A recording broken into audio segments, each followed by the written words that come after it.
Good evening and welcome to Benton Junior High Panther Football on BentonPantherFootball.com.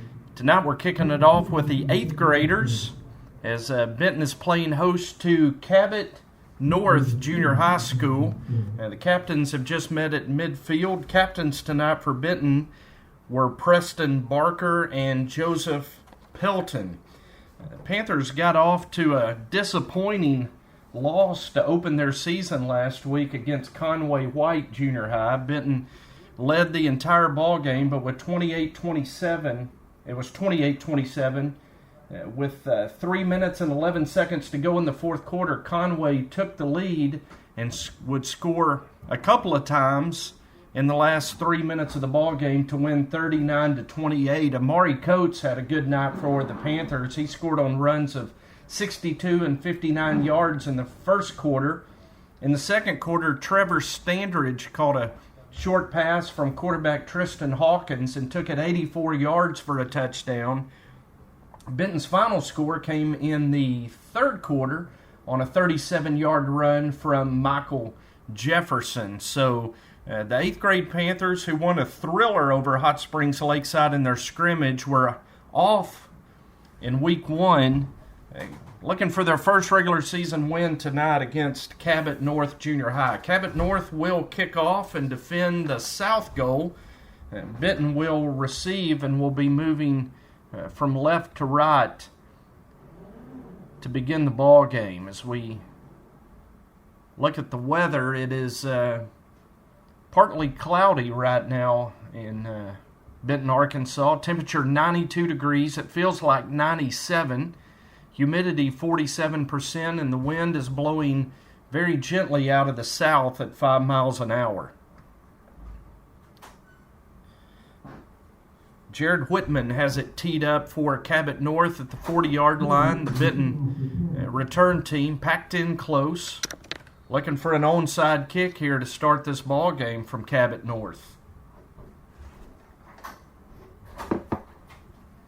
They're going to break out of their huddle and get in a conventional kickoff formation. And Jared Whitman is kicking off for Cabot. He has it teed up in the center of the field at the 40-yard line. And he's going to put a foot into it and kick it down to the 35. It's fielded by Michael Jefferson, then bobbled out of bounds. And it's going to go out of bounds at the 44-yard line. Panthers very fortunate on that opening kickoff, as Jefferson had a hard time coming up with it cleanly. It rolls out of bounds, and Benton will have it 1st and 10 at their own 45-yard line. Tristan Hawkins will be the Panther quarterback tonight. In the backfield with him are Gavin Davis and Amari Coates. Receivers are Trevor Standridge, Preston Barker. Panthers come up to the line on first down. Hawkins takes the snap, pitches it out to Amari Coates. He's over midfield, very close to first down territory at the 45-yard line of Cabot, and he's going to have it as Amari Coates picks up 10 yards on the first down play for the Panthers. Skylar Upton also in there at wide receiver for the Panthers to start tonight. The center for Benton is Kobe Reeves. We'll get the other offensive lineman after this first down play at the Cabot 45. Hawkins takes a snap, fires it out to Barker on the short side of the field. He's going to get 2 yards on the pitch and catch, and it'll be 2nd down and 8 for Benton. On that offensive line are Joseph Pelton, Ethan Cochran. The center is Kobe Reeves. Left tackle tonight for Benton is Garrett Davis, and the left guard is Justin Walker. 2nd down and 8 for the Panthers. 3 receivers to the wide side of the field. Fake to Coates. Hawkins is going to keep, and he's going to keep right into the interior of the line and carry over the 40 down to the 38, and Benton will have a 3rd and 3. Panthers have moved it from their own 45 down inside the Cabot North 40 on the game's opening possession. 3rd down and 3, and a long count, and Tristan Hawkins is going to draw Cabot offsides, and so Benton will pick up a first down via penalty as they'll move the ball down to the 33-yard line, and it'll be 1st down and 10 for the Panthers. Benton Panther 8th grade football on BentonPantherFootball.com, brought to you tonight by First National Title, Ashby Funeral Home, and Saline Memorial Hospital. So it'll be 1st and 10 Panthers at the Cabot North 33. Option to the left. Pitch to Amari Coates. The cornerback comes up. Coates eludes a tackle. Now he runs over the safety, and he's going to be down to the 26-yard line. It's a strong run of about 7 yards for Amari on first down. 2nd down and 3 for the Panthers at the Cabot North 26-yard line. Game's opening possession. And the Panther offense moving the ball very efficiently here on this opening drive. And now we've got an official's timeout as Cabot's going to run a new nose man onto the field. Cabot in a 5-man front, 1 linebacker. 2nd down and 3. Snap to Hawkins. He hands it off to Coates, and Coates is going to be dragged down for a big loss at the 34. Is coming up to make the tackle for Cabot. William Sheldon, their middle linebacker, read that play very well. And it's a loss of 7 yards back to the original line of scrimmage, and Benton faces 3rd and 10. 4 minutes, 30 seconds to go in the first quarter. No score tonight here at the Palace on the Parkway. 3rd down and 10. 2 men in the backfield with Hawkins. He takes the snap. Looking. No one open. He's going to tuck and run, and he's going to fumble the football. And diving on it for the Panthers is right tackle Joseph Pelton with the recovery at the 32-yard line. And now Randy Shaw's going to call a timeout as Benton will be facing 4th down and 8. 3rd and 10 call. Randy Shaw trying to get receivers downfield. Tristan Hawkins couldn't find anybody open. Decided to tuck it down and run. Had the ball jarred loose on the tackle, but fortunately for the Panthers, Joseph Pelton, Johnny on the spot for the recovery. Want to remind you that tonight at the conclusion of the 8th grade game, stay with us. It'll be Benton freshman Panther football as the 9th graders will play Cabot North in a Central Arkansas Junior High Conference game. Freshman Panthers won their conference opener last week against Conway White by a score of 41-20. Cabot North took it on the chin last week against our Saline County neighbors Bryant 35-20. So Benton will come in 1-0 in conference. Cabot North 0-1. And with 4:11 to go in the first quarter, Benton faces a 4th down and 8 at the Cabot North 32. Hawkins takes a snap, option to the right, gets it to Amari Coates. He gets a block on the edge from Skylar Upton, and that's going to spring him for a 1st down to the Cabot North 18. It was a great block on the corner by Skylar Upton as Panthers ran the option into the short side of the field, and Upton from his wide receiver position able to control the cornerback and allow Amari Coates to get the 1st down. It's 1st and 10 Panthers at the Cabot North 18-yard line. 4 minutes to go in a scoreless first quarter. Coates, the lone back in the backfield. Hawkins takes the snap. He throws a little high for Trevor Standridge, who went up and tried to bring it down at the 3-yard line.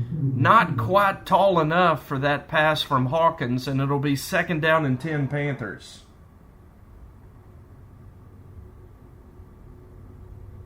Good crowd across the way that has come down from Cabot tonight. They're looking into the sun, and we see several umbrellas across the way, not to shield from raindrops, but to shield from sun rays. 2nd down and 10. Hawkins is going to keep it, and he is going to pick up just a yard on the play as Adam Petrie made the tackle for Cabot's defense, and it'll be 3rd down and 9 for the Panthers. A very unbitten-like, time-consuming drive here to open this ball game. So Panthers have moved inside the Cabot North 20 down to the 17. It's 3rd and 9. Clock down to 3:25 to go in this first quarter. Hawkins takes the snap, rolls to the left. He's going to swing it out to Trevor Standridge, who makes the catch and is going to be tackled at the 5-yard line. It'll be 1st and goal, Benton. We saw those two hook up repeatedly last Thursday night. And their first connection tonight as Tristan Hawkins finds Trevor Standridge on 3rd down for a big Benton Panther first down. It's 1st and goal, Panthers at the Cabot North 5-yard line. Amari Coates, the lone back in the backfield. He's going to lead the way for Tristan Hawkins down to the 3-yard line. And it'll be 2nd down and goal, Benton right there.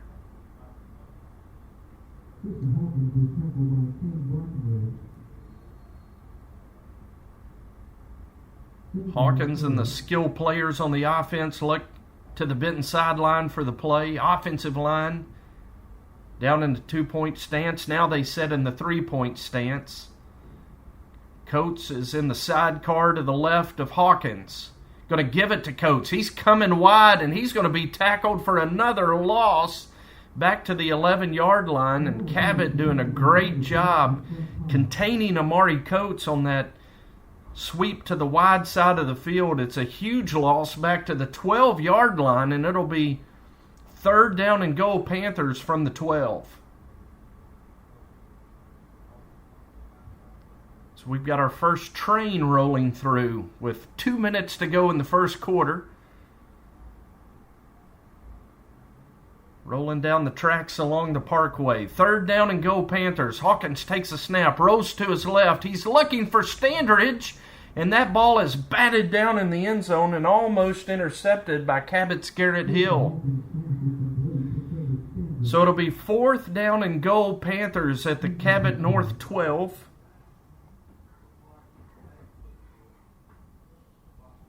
Ball is going to be placed on the right hash mark. Panther offense stays on the field.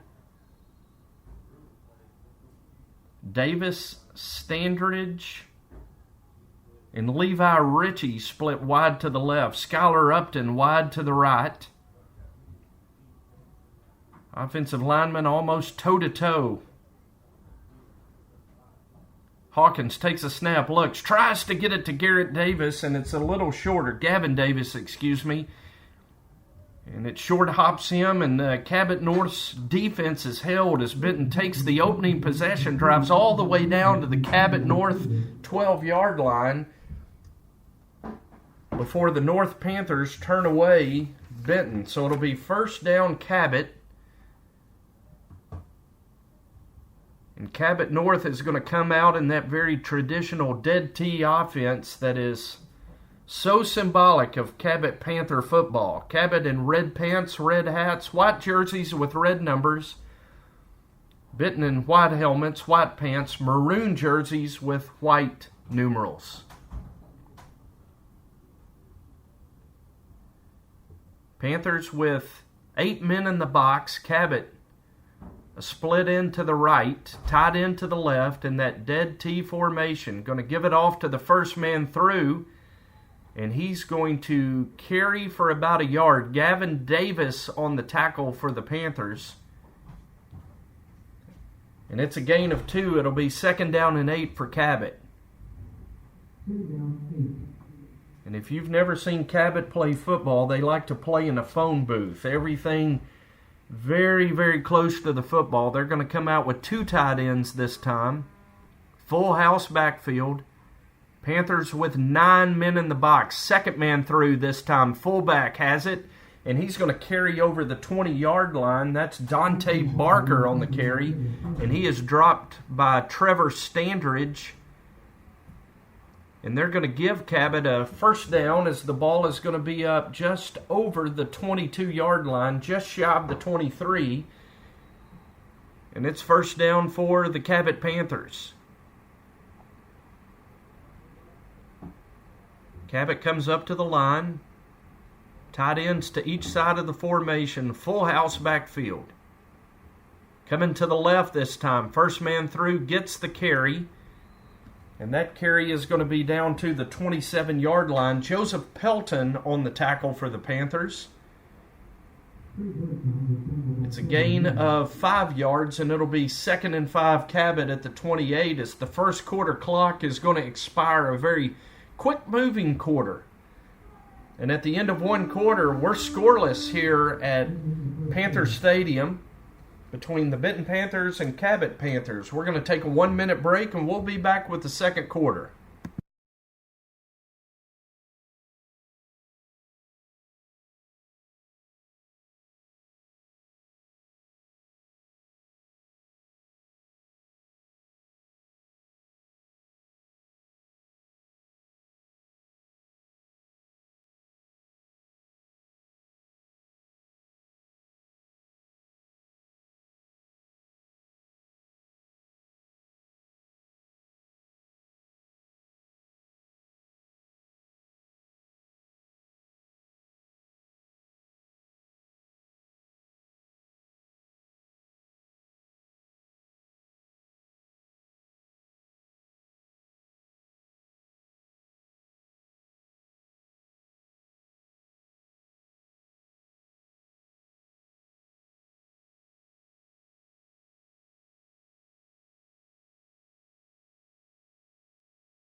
Ready for second quarter action here. Benton and Cabot scoreless after one quarter. Benton took the opening kickoff and marched inside the Cabot 5-yard line. Got as close as the 3 before a 9-yard loss and an incompletion. And the Panthers stalled out inside the red zone. Cabot now with their first possession of the ball game, and they have a 2nd and 5 at their own 27-yard line. Full house backfield, split into the left. They're going to give it off to Barker, and the Benton defense is right there that time. Leading the charge for the Panthers was Kobe Reeves and Kyrie Watkins. And it's going to be a loss back to the 26-yard line and leave Cabot with a 3rd down and 7. Kyrie Watkins, one of the linebackers for Benton tonight, doing a great job that time filling the hole and meeting the running back, driving him back for lost yardage. On the defensive front for the Panthers tonight, Joseph Pelton, Kobe Reeves, and Garrett Davis. And now we've got a whistle, and it appears we have a timeout, and we do. Cabot is going to take a timeout. 6:12 to go in the second quarter. We're scoreless here. Appreciate Saline Memorial Hospital, a new sponsor of Benton Panther football. They're going to be sponsoring our junior high broadcasts that come to you each week live on BentonPantherFootball.com. Also a new sponsor for our Friday night broadcasts on Fox Sports Arkansas, 690 AM and 93.7 FM. Live streaming at BentonPantherFootball.com. And tape-delayed replays on Fidelity Local 6, the live video stream presented by Fidelity Local 6. Tomorrow night, the high school Panthers will host the Greenbrier Panthers. Right here at home, beginning at 7 o'clock, our pregame show will kick off at 6:30. You can join us live at foxsportsarkansas.com or bentonpantherfootball.com for audio and video presentations of the Benton Panthers. High school Panthers got a big win last Friday, 61-0 over Little Rock Parkview. 3rd down and 7 for Cabot. Ball at their own 26-yard line. Full house backfield. They're going to pitch it to Barker. He's going to sweep left. Coming up to make a great open field tackle for the Panthers was Michael Jefferson at the 31. We've got a penalty marker that's been thrown by the referee at the 21-yard line, and a holding call is coming up against Cabot. Marker lies at the 25 now. They'll mark it off from the spot of the foul. We'll see if Coach Shaw elects to accept the penalty or decline it. I believe the Panthers are going to accept it. And so that's going to back Cabot all the way back to their 15-yard line and leave them with a 3rd and 18.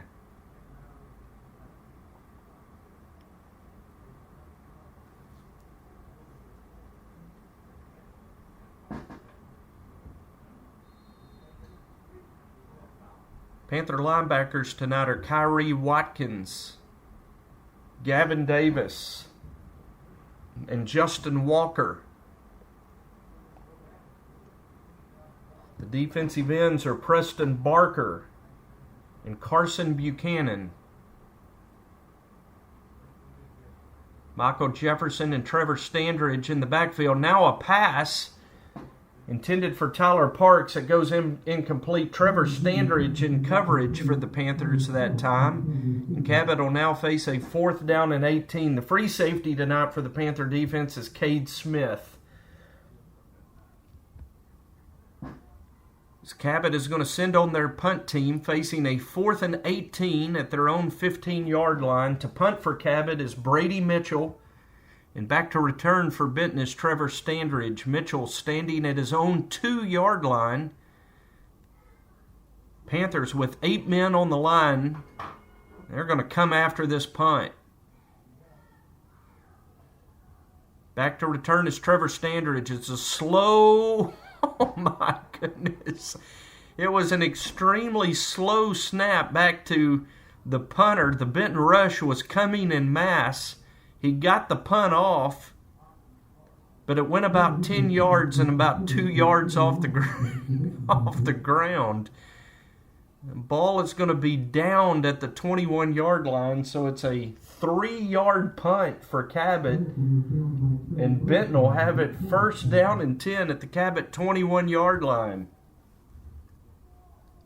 So the Panther defense has put the offense in great field position. 5:31 to go in the first half. Give it off to Gavin Davis, and Gavis plowing his way inside the 10 down to the 8-yard line, carrying Cabot defenders to a 1st and goal for Benton at the Cabot 8.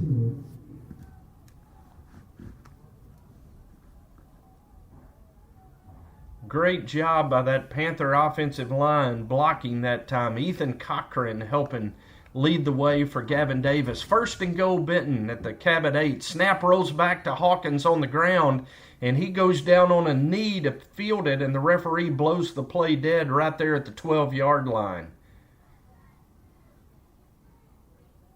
So a bad snap is going to put the Panthers in a 2nd down and goal at the...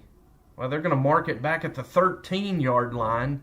Davis and Coates in the backfield with Hawkins.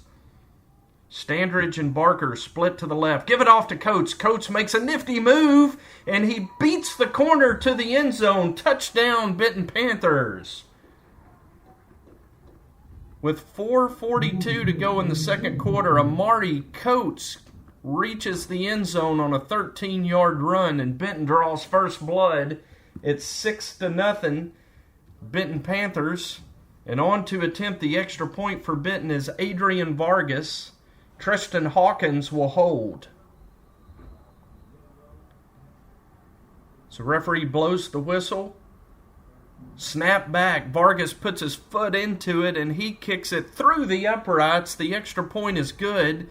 And with 4:42 to go in the first half, Benton leads it 7-0 over to the Cabot North Panthers. This is Benton Panther Football on BentonPantherFootball.com, brought to you by Ashby Funeral Home, First National Title, and Saline Memorial Hospital.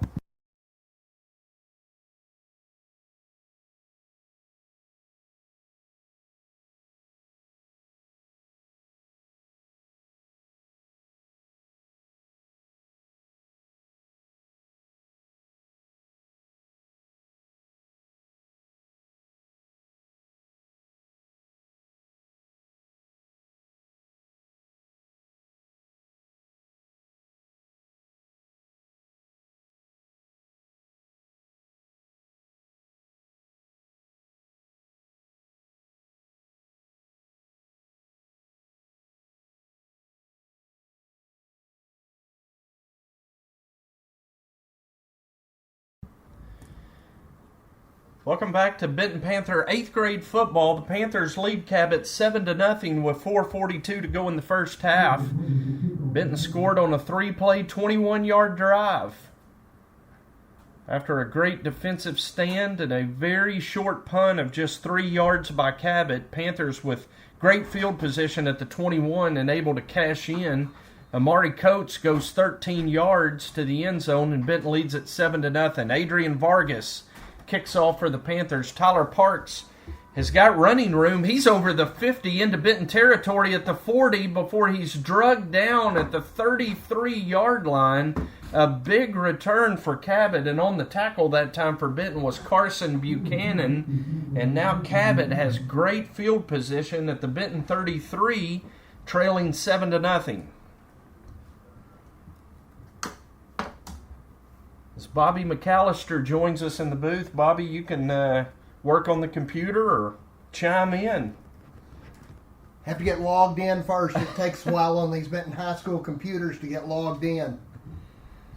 So it'll be first down and 10 Cabot North at the Benton 33. Benton with some defensive substitutions. Cade Brimhall and David Hossman in on the line for this possession. Cabot going to give it off to Barker, and he has nowhere to go as the Benton defense right there to meet him. Kyrie Watkins leading the charge that time for the Panthers. Justin Walker and Zach Feemster in on the tackle as well.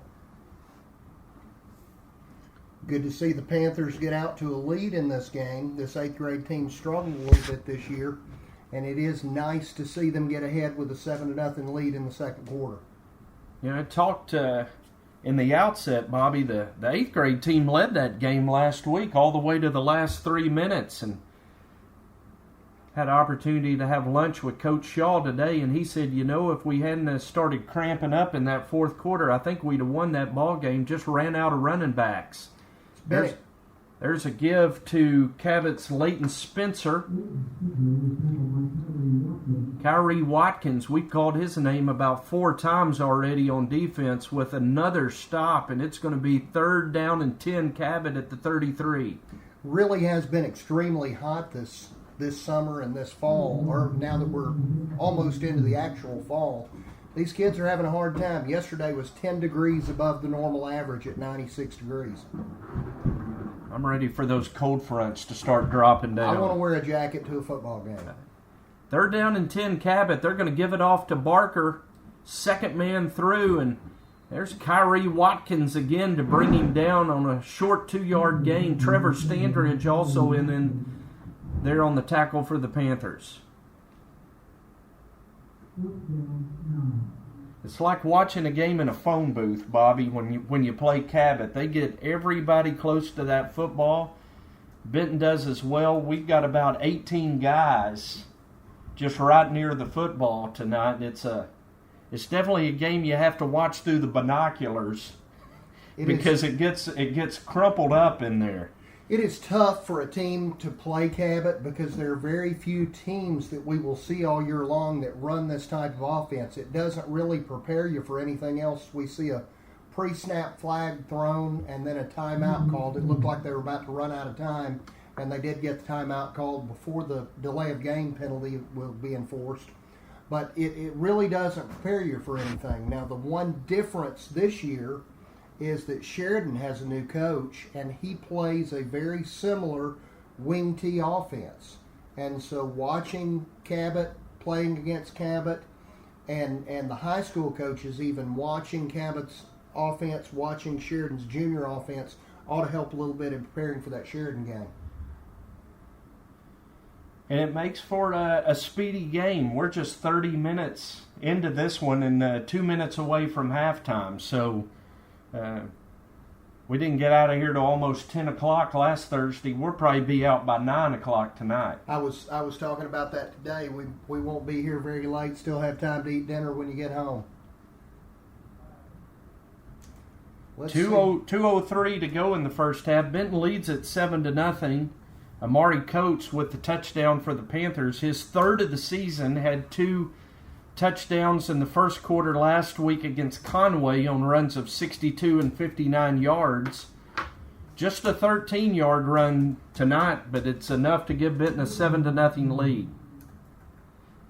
4th down and 8 for Cabot at the Panther 31-yard line. They're going to go with an unbalanced line to the right, full house backfield. Going to fake and rolling out to pass now as their quarterback, and they catch Benton with a pass. That's something you're not expecting from Cabot, and it was a great throw from Tyler G., the quarterback, to Dante Barker, and it's a big gain for Cabot all the way down to the Benton 3 before Michael Jefferson could make the tackle.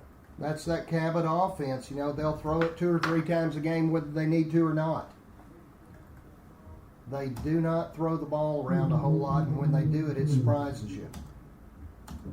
And it surprised Benton that time on the play action. They faked it to a couple of backs, rolled out, and then G hit his receiver. It's a 1st down and go Cabot at the Benton 3-yard line. G takes the snap, gives it to the first man through, and they just wedge his way into the end zone behind the offensive line, and that's going to be a Cabot touchdown. And in for the touchdown for Cabot is Trey Birdsong. It is really difficult to stop this Cabot offense in short yardage situations. They will bring a lot of size, a lot of weight, and a lot of practice. I don't know if many people know this, but Coach Mike Malham, the high school head coach at Cabot, who's been there probably close to 30 years, actually requires that even their Pee Wee League football teams use the same offense, and he interviews the prospective coaches for those teams even. It is a system.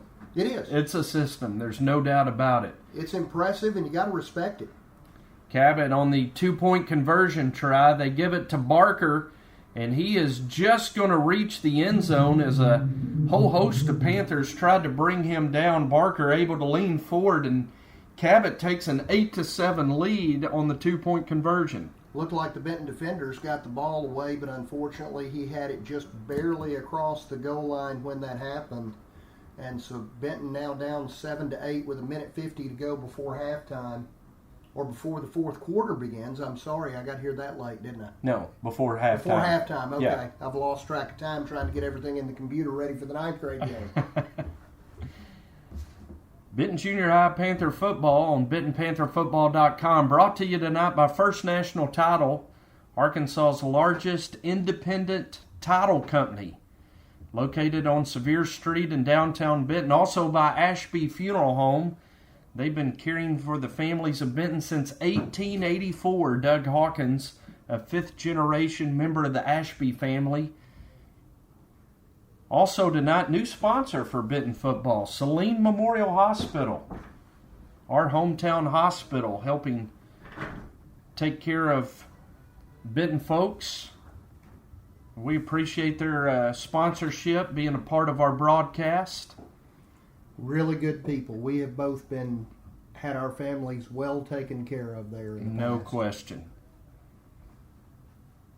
I recall being there one time with my mom, and I made it a point. And this good advice for anybody out there: if you get we all complain when things go badly. If you get treated well, drop a letter or an email back to someone and let them know. It's amazing how much they appreciate that, and people don't get it very often.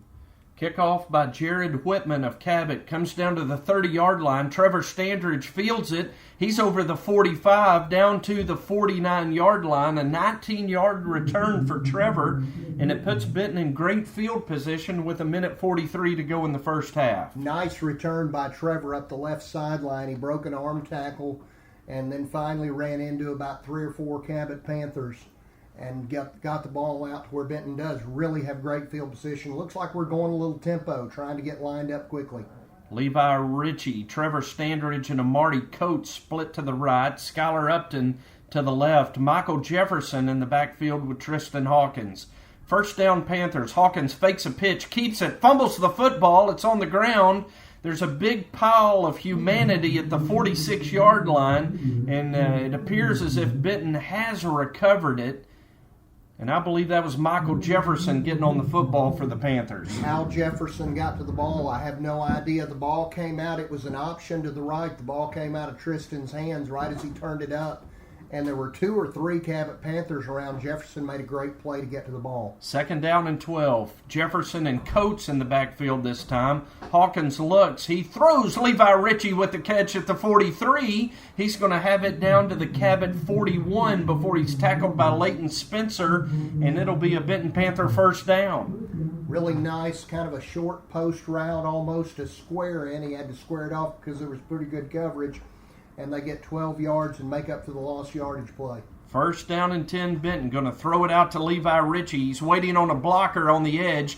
Gets it, and now he's going to be ripped at the 29-yard line. A hard hit from Cabot that time. But what a nice job by Levi Ritchie, Bobby, of waiting for his blockers to open up a running lane for him. Excellent job. His blocker almost had some indecision there, didn't know what to do. But what was even better about it, the Cabot defender came up with a forearm to try to stop, and the Cabot defender was the one that ended up on the ground. 1st down throw out to Trevor Standridge, and he tried to run before he caught it, and it's incomplete. 49 seconds to go. Benton with the ball at the Cabot 30, and it'll be 2nd down and 10. That was a forearm shiver on the sideline. Straight up forearm shiver. In a lot of leagues, that would have been a 15-yard penalty because it was right to the face. And on the last play, the best thing Trevor Standridge could have done was let the ball hit the ground because he had 2 Cabot defenders all over him. Panthers with 2 timeouts in their hip pocket here. 3 receivers come to the short side of the field, which is the left. Upton, the lone receiver, to the right. Coates in the backfield. Or that's Jefferson. Check that. Going to swing it out to Standridge. Standridge gets a block from Coates. Going to be hemmed in at the 26-yard line by several Cabot North Panthers. And now Randy Shaw is going to take a timeout with 41 seconds to go. And it'll be 3rd and 6 Benton. Only a gain of 4 on the play. A little wide receiver screen down into the boundary on the short side of the field. Not a lot of blocking. There were just too many Cabot Panthers in that area.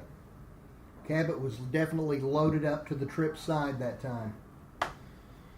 So how have things been behind the bench this week? It has actually been a somewhat quiet week behind the bench. Monday was a long day. We worked about 9 or 10 hours on Monday. Been doing a little work with the legislature this week, talking about some things that involve our drug courts, which I always love to do. Don't love to go visit the legislature, but love to try to improve the drug courts in the state of Arkansas.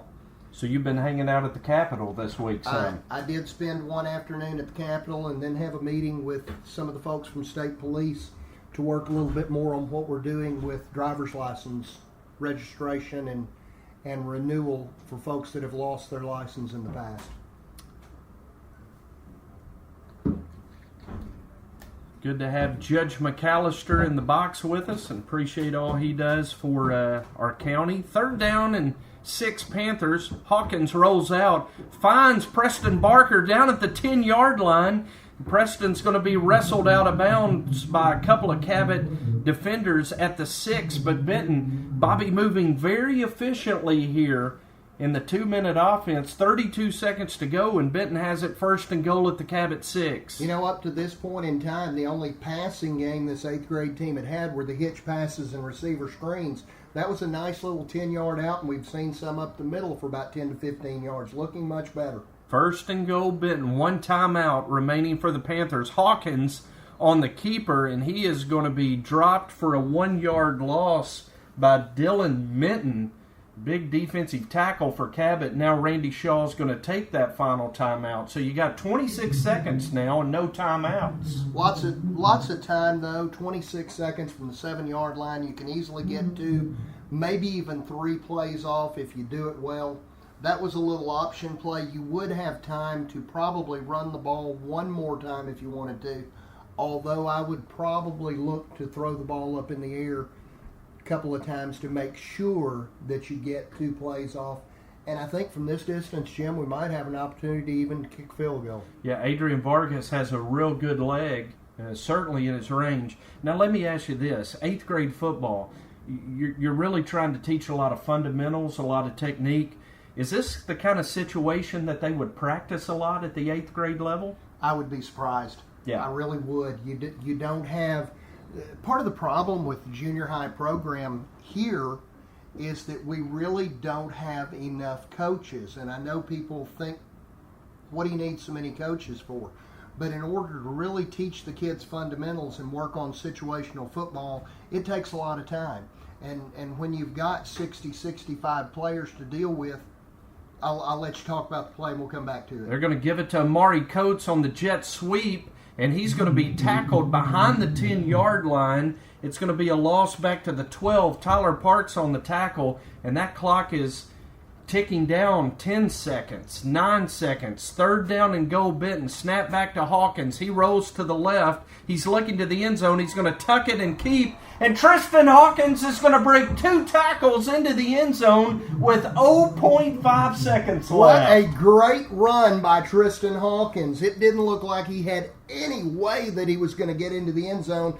And sure enough, little man breaks 2 Cabot Panther tackles and found his way. It was a pass play all the way. He was looking up. Both receivers in the area were covered, and Tristan just ran through it. Looked like Austin Allen at the end of a TCU game.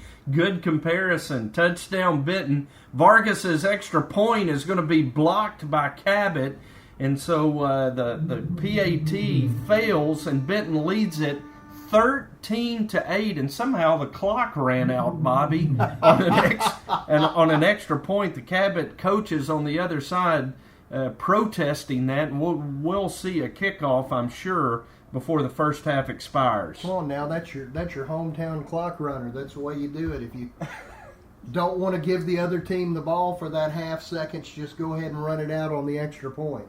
Folks may not know that, but clocks don't run on extra points. And the referee is going to ask him to put some time back on the clock, enough time just to get the kickoff in. So the Panthers with 3 possessions in the first half, Cabot with only 2. And that's the way Cabot games tend to go. And one of the things Coach Shaw's done tonight is he sort of met fire with fire, keeping it on the ground a lot for Benton. He has. He's done a really good job. The second, I got to see most of the second quarter.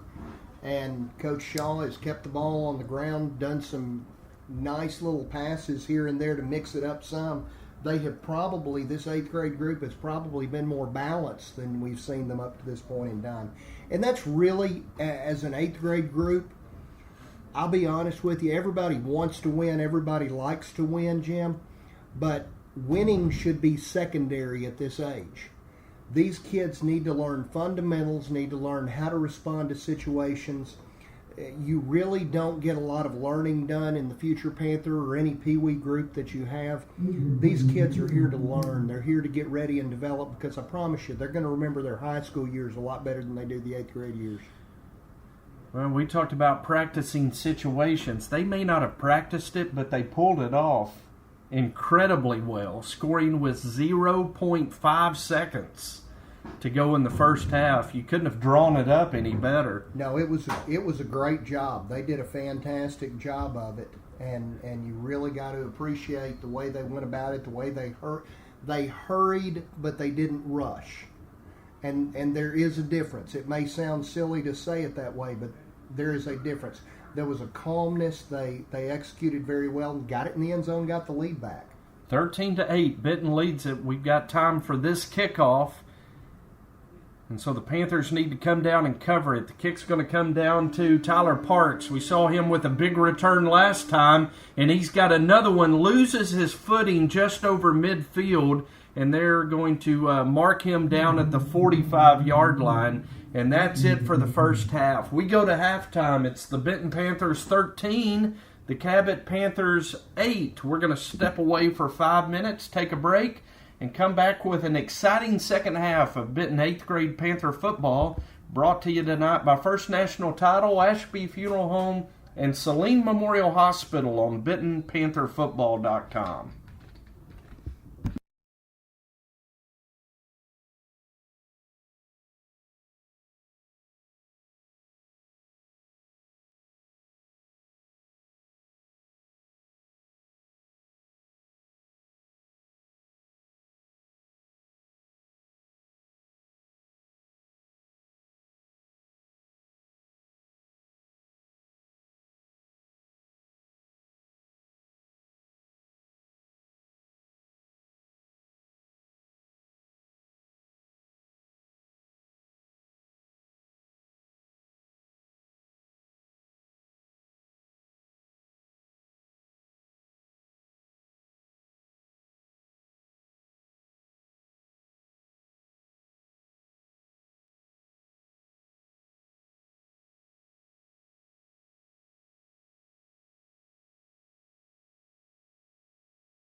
All right, welcome back to 8th grade Benton Panther football. It's time for the second half. Benton leads at 13-8 over Cabot. And Benton will kick off from the north end. Adrian Vargas will tee it up at the 40-yard line. And we've seen Cabot with a couple of big returns, Bobby, by Tyler Parks. Try to keep it away from him here to start this second half. Let's see if we can keep it away from Tyler Parks. It would be really, really nice to land one somewhere about the numbers on the 20-yard line right here. Parks is standing on the far hash 20, and Vargas is going to kick it to the near side. They keep it away from Parks this time. Making the catch is Garrett Hill, and he has running room in the center of the return. And Preston Barker is going to tackle him for the Panthers at the 43. So Cabot will start the second half 57 yards away, and Bobby, it may take the whole third quarter for him to get there. It could take a while. This offense is not one that's built for speed. It's not built for quick hits. If you can ever get a lead on them, it gives them a lot of problems. But their goal of a game is to shorten the game and give the opposing team as few possessions as possible. And here we go. Cabot in the full house backfield, 2 tight ends. Panthers with 8 men within 3 yards of the football. They're going to give it to the second man through, and he's running to the outside and going to be pushed out of bounds in Benton territory at the 45-yard line. It's going to be an 11-yard gain and a Cabot first down, and then on the tackle for the Panthers downfield is lineman Garrett Davis. Running back just took it down to the right. It was a little what you would call the old belly play, and he bounced it outside, found a little room. So many of the Benton defenders are there in the box. They struggled a little bit with the containment. Dante Barker, the fullback in the Cabot offense, been their featured back tonight with the 11-yard gain on first down. Ball in Panther territory at the 45. They're going to give it to Barker again, this time coming left. He runs out of a tackle from Kyrie Watkins. Not going to run out of a tackle from Michael Jefferson, but Michael Jefferson plays safety for the Panthers, and that's never good when the safety's having to make tackles in the run game. Not against this type of offense. This is an offense really where you would like defensive linemen to make a few tackles. The forefront on the defensive line has to fit their gaps. The linebackers have to fill behind them and flow. And you've just got to be ready because they can bounce it up anytime they want, anytime they see that hole. And Barker, a feature fullback, like always with Cabot's offense, is doing a really good job. 2nd and 1, Cabot going to split a receiver this time to the short side of the field. Give it to Barker, and that time Gavin Davis met him in the backfield and dropped him for a loss. Also helping on the tackle for Benton that time was Kyrie Watkins. And that's exactly the way you play defense against this offense. You have to play downhill. You have to get in the backfield. You have to stop those running backs before they can get ahead of steam going. Gavin Davis just very impressive in the early season, Bobby, at linebacker for Benton. Shooting the gap that time and dropping. And I guarantee you Coach Brad Harris loves to see linebackers playing downhill in this defense. Cabot on 3rd down and short. They're going to give it to their tiny little running back, Trey Birdsong, who scored their touchdown. And he just kind of hides behind the lineman that time, Bobby, just almost bending down tight to the ground, hiding in there, and gets the first down over the 35. And Jim, you're not exaggerating little. The kid is probably 5 feet, 5'2", and doesn't weigh 120 pounds. And he was crouched down running into the line and literally was probably a foot below the level of the lineman's heads. So it's first down Cabot at the Benton 34-yard line. Split a receiver to the left. They're going to give it to the second man through this time, and carrying the ball is Tyler Parks. And he is pushing the pile inside the 20-yard line down to the 18 of Marty Coates. In on the tackle for Benton. Also in on the tackle for the Panthers is Carson Buchanan, but it's another Cabot first down inside the 20. That's the most dangerous type of play that this Cabot offense runs, in my opinion, is a little misdirection play. You fake to a running back going one direction, you hand it off to the running back going back the other direction. It's why it's so important for everyone to stay home and fit the gap they're supposed to fit. 1st and 10 Cabot at the 18. Pitch it back to Dante, and he's going to be run out of bounds by Amari Coates. And Dante Barker, the premier back in this Cabot offense, Bobby, held to just 3 yards on that first down run. Nice play. Had to have safety come back for the contain because the defensive end couldn't quite get all the way outside on him. But good job of filling up by the safeties. Zach Feimster checks in for the Panthers on the defensive line, replacing Garrett Davis. 2nd down and 7. Cabot, ball right on the Panther 15-yard line. They split the receiver to the right this time and give it to Parks, and he's going to carry down to the 9-yard line before about 4 Panthers come in on the tackle. And leading the way that time for Benton was Kobe Reeves. Going to be 3rd down and very short, less than a yard for the first down, and it'll be 1st and goal if they get it, but the Panthers need a big stand here. Looks like Cabot thinks they have found a little soft spot in the Benton defense in that bubble between the left guard and tackle. 3rd down and 1 Cabot. Split the receiver to the left. Full house backfield. They give it off to Dante Barker, and he is very close to a first down, Bobby. It's going to depend on the spot. And even though he's close to a first down and may have the first down, doesn't look like they're quite going to give it to him. That's the way you play defense against that offense. Great job by the left side of the Benton defensive line and the linebackers to come up and meet him right at the line of scrimmage. Zach Feimster leading the Benton defense on that tackle. So we've got a huge play, 4th and less than a yard Cabot. Ball inside the Benton 9-yard line, 2:55 to go in the 3rd quarter. Benton leads at 13-8. Cabot's going to give it to Barker. He's got the first down, and he's down to the 1. Wow.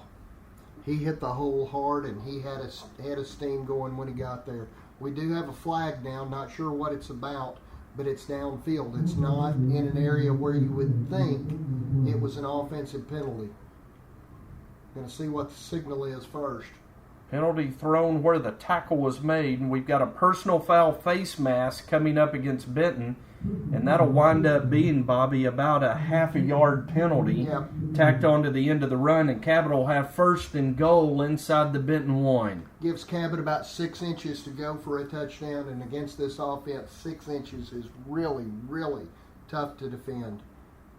Need the Panthers to bow up here. Opportunity for the defense to make a big stand. 1st and goal, Cabot inside the Benton 1. Tyler G leads the offense up to the line, gives it off to Barker, and Barker is going to have the touchdown for Cabot, and that's going to push the lead back into Cabot's favor at 14-13 with 2:25 to go in the 3rd. Back and forth game. Cabot will be going for 2 here. They do not have a kicker to kick extra points and field goals. It would be really nice for Benton to keep this a 1-point game, but we are missing that extra point that got blocked the last time through. So Cabot going to line up to go for 2. I think I'll sign seriously. I don't know if we gave him an agenda for tonight's game or not. Full house backfield, receiver split to the right. Going to give it this time to Tyler Parks on just the simple dive play, and he's going to get in the end zone, and now Cabot leads at 16-13 with 2:25 to go in the 3rd quarter. Makes it a 3-point lead for Cabot. Still a tight game. Benton's offense has got to keep scoring. We're not going to get a lot of possessions in this game. I'm thinking 2, maybe 3 more possessions the entire game, unless we can force a turnover or a real quick stop at some point in time. So you pretty much have to score every time you get the ball. Both teams have had 3 possessions, have scored on 2 of them, and we've just 2:25 to go in the 3rd quarter. It's a typical Cabot game. They really shorten the game, Bobby. Oh yeah, it goes quickly. You have to keep up. It's totally a contrast of attitudes and ideas when you come out here for this type of game. Cabot, a pure running team, might throw the ball 2 or 3 times a game. Benton wants to go as fast as they can possibly go, and get as many plays as they can to try to wear out the defense. But in order to wear out the defense, your defense has to have a stop. What do you hear people typically say about a Cabot-style offense, though? What is the reaction typically? Most people today, boring. Boring. Which just kills me. Yeah. Because I truly love smash mouth football. I think football is a game that is meant to play hard, take away their manhood. That's what you want to try to do. Coach Gentry at the high school every day is talking about being aggressive in the offensive line. Jared Whitman to kick off for Cabot. Michael Jefferson fields it at the 30, waits on his blockers, and now going to carry a couple of Cabot tacklers up to the 44-yard line. Yeah, you hear that. But I'm going to tell you, you watch Navy, you watch Air Force, watch the service academies, watch Georgia Tech. I don't think that's boring football. Watch Arkansas. Yeah, exactly. You know, that it doesn't get much more exciting than try to get your offensive linemen to take away the manhood of the defense. Try to teach your receivers to play the entire game. Teach them to catch. Teach them to block. Teach them to get open. It's football at its finest. Cameron Lawrence in for the Panthers on this possession at receiver. Give it to Gavin Davis, and Gavis runs out of a tackle, leans forward to the 49-yard line. It's a 6-yard gain on a first down run for Gavin Davis. Second down and 4 for Benton. Nice run by Davis over the left side. Showed a little bit of power, and that's what Benton has got to do. We've got to keep moving the ball down the field. Second down and 4 Panthers. Davis and Coates in the backfield. Tristan Hawkins is going to realign them so that they are at each side of him. Going to give it off to Davis. And Davis running through a tackler down at the 40-yard line. And, Bobby, you talked about taking away manhood and being strong and playing physical. Gavin Davis doing that for the Panthers. That's how you do it. That's exactly how you do it. Gotta love seeing that. A young man that comes in and he wants the ball and he wants contact and he wants to run through people. Not running around anybody, running over people, Gavin Davis. This time, Davis going to try to open a hole for Amari Coates, and Amari is running side to side and going to be dropped for a loss back at the 40. Coates is one that's going to be a good player, but he needs to take a few notes on that play. Get in the hip pocket of your blocking back and follow right behind him. Don't make a move in the backfield. Make your moves once you get out upfield a little bit. Get what you can get. You talk about 8th grade football being a development time, a teaching time. Randy Shaw with an immediate timeout at the end of that play, and he went right to Amari Coates and got up in his face a little bit about running north and south and not east and west. You know, Zach Wallace is a sophomore for the high school, and he's going to be a great player. Coach had a talk with him yesterday about Zach. Sometimes the yards when you're hitting the hole up the middle, they're going to be tough. Sometimes you just get 1, sometimes you just get 2, and sometimes you pop it, but you got to get what you can get and don't get caught in the backfield. And we've seen that happen to Amari on several occasions tonight, running a little too much east and west, and we'll see if that changes after Randy Shaw took a timeout to get that point across. One thing I loved about Alex Collins for the Razorbacks is he was in the top 3 in the nation in non-lost yardage plays. That time Amari gets it. Look at him, Bobby. Immediately running south that time toward the end zone. He's going to be dropped at the 33, but there was no hint of trying to run around anybody or outside that time for Amari. And notice the difference in result, an 8-yard gain. Immediately when you take it upfield, make your move after you pop the line of scrimmage. And part of the problem, some of these kids develop more quickly than others. They're used to playing peewee football where they can outrun everybody on the field. By the time you get in 8th, 9th, 10th, and 11th grade, those kids that hadn't developed when they were in 3rd, 4th, and 5th grade have developed, and they can catch it. It levels out. It really does. Some of us thought we were going to be hulking behemoths when we were 6th graders. Future Panther All-Stars do not necessarily make college players, no matter how bad Mommy and Daddy want them to be. Sometimes you quit growing. Yeah. Pretty early. So don't remind me of that. That was you? That was me. You were one of those early sprouters? I was 6'1" at 15. Oh, my. A lot of people thought I was going to be the next Razorback to come from Benton, and I quit growing. Quit growing at 16, At 15. 15? Yeah.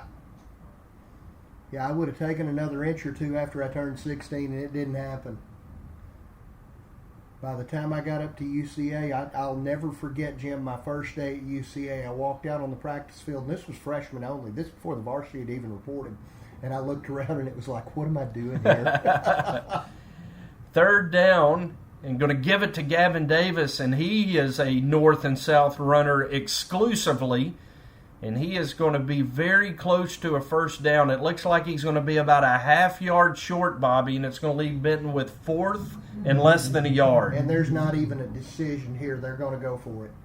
Coates the up back, Davis in the sidecar beside Tristan Hawkins to his left, Standridge and Barker split to the right, Lawrence to the left. Now Hawkins moves Coates and Davis to his right side. A long count.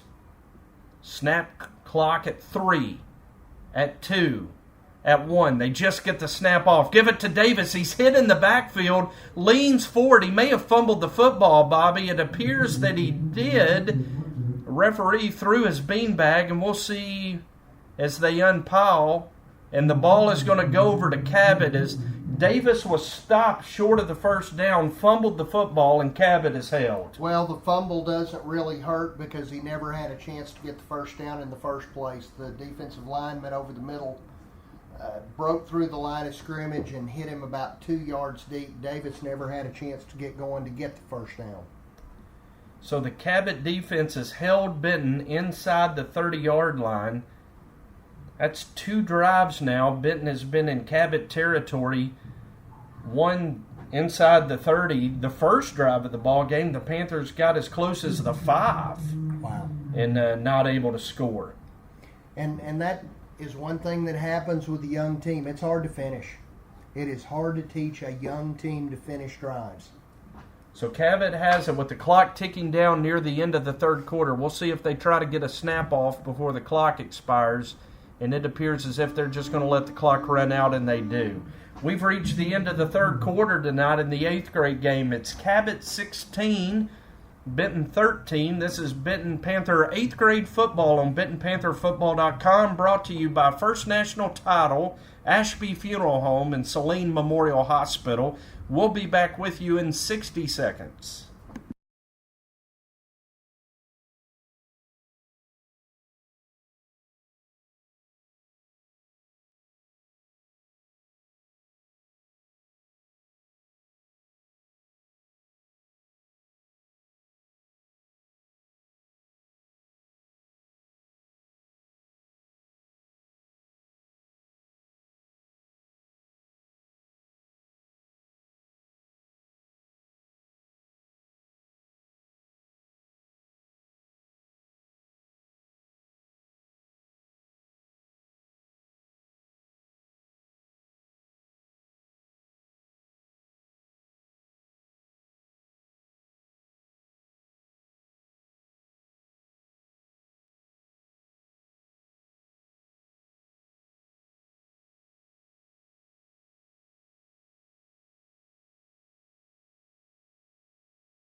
Go. Fourth quarter here tonight at the Benton Athletic Sports Complex.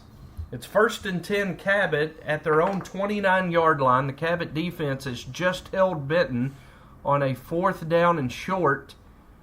And with 7 minutes to go, Cabot owns a 16-13 lead. Going to give it off to Barker. The handoff is fumbled, Bobby, on the exchange, and the Cabot quarterback, Tyler G., falls on it at the line of scrimmage. So close. It's one of those situations. He was trying to hand off to the left, and it looked like the ball sat on the ground for about 7 minutes. Nobody saw it. Nobody noticed it. He realized it was on the ground and not in his running back's hands and dove down and grabbed it. David Hossman and Cade Brimhall come in for the Panthers on the defensive line, replacing Garrett Davis and Joseph Pelton. It's 2nd down and 10, Cabot, full house backfield. Going to give it to the second man through, Tyler Parks. He breaks a couple of tackles, gets into the Benton secondary before he's brought down by Trevor Standridge and Cade Smith about a yard short of a first down. No, they're going to give it to him. Yep, they're marking it. They got a really good Wow. spot there.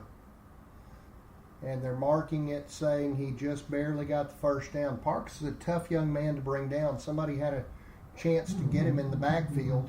I don't have a roster in front of me. Number 34 for Benton. Carson Buchanan. Buchanan, that's right, that is Carson. Had a chance to get him in the backfield, just got a leg, but couldn't get both of them. Carson's a little bit shaken up on the play. Carson coming over to the Panther sideline under his own power. He's going to be okay. Maybe Big Brother Weston will be good to him tonight.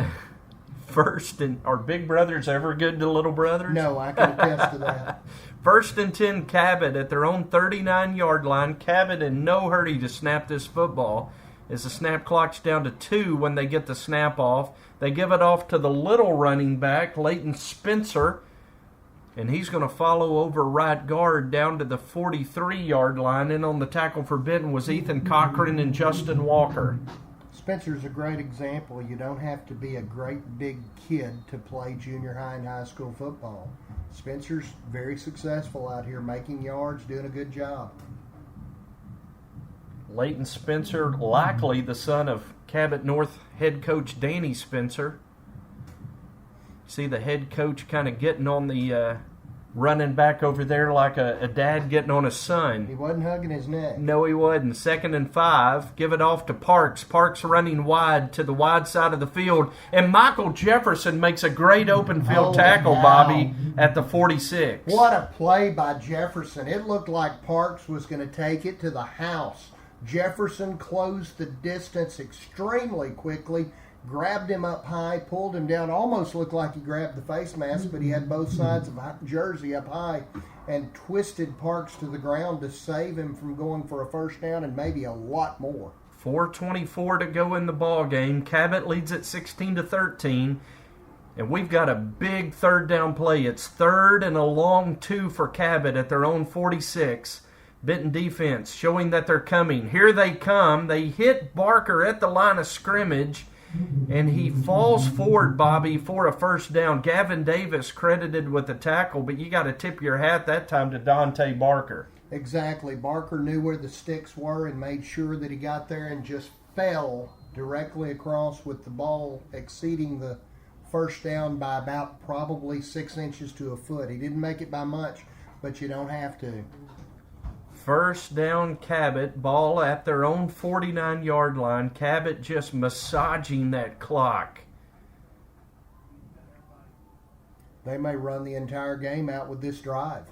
Going to give it to Barker again, and that time the Benton defense is waiting on him.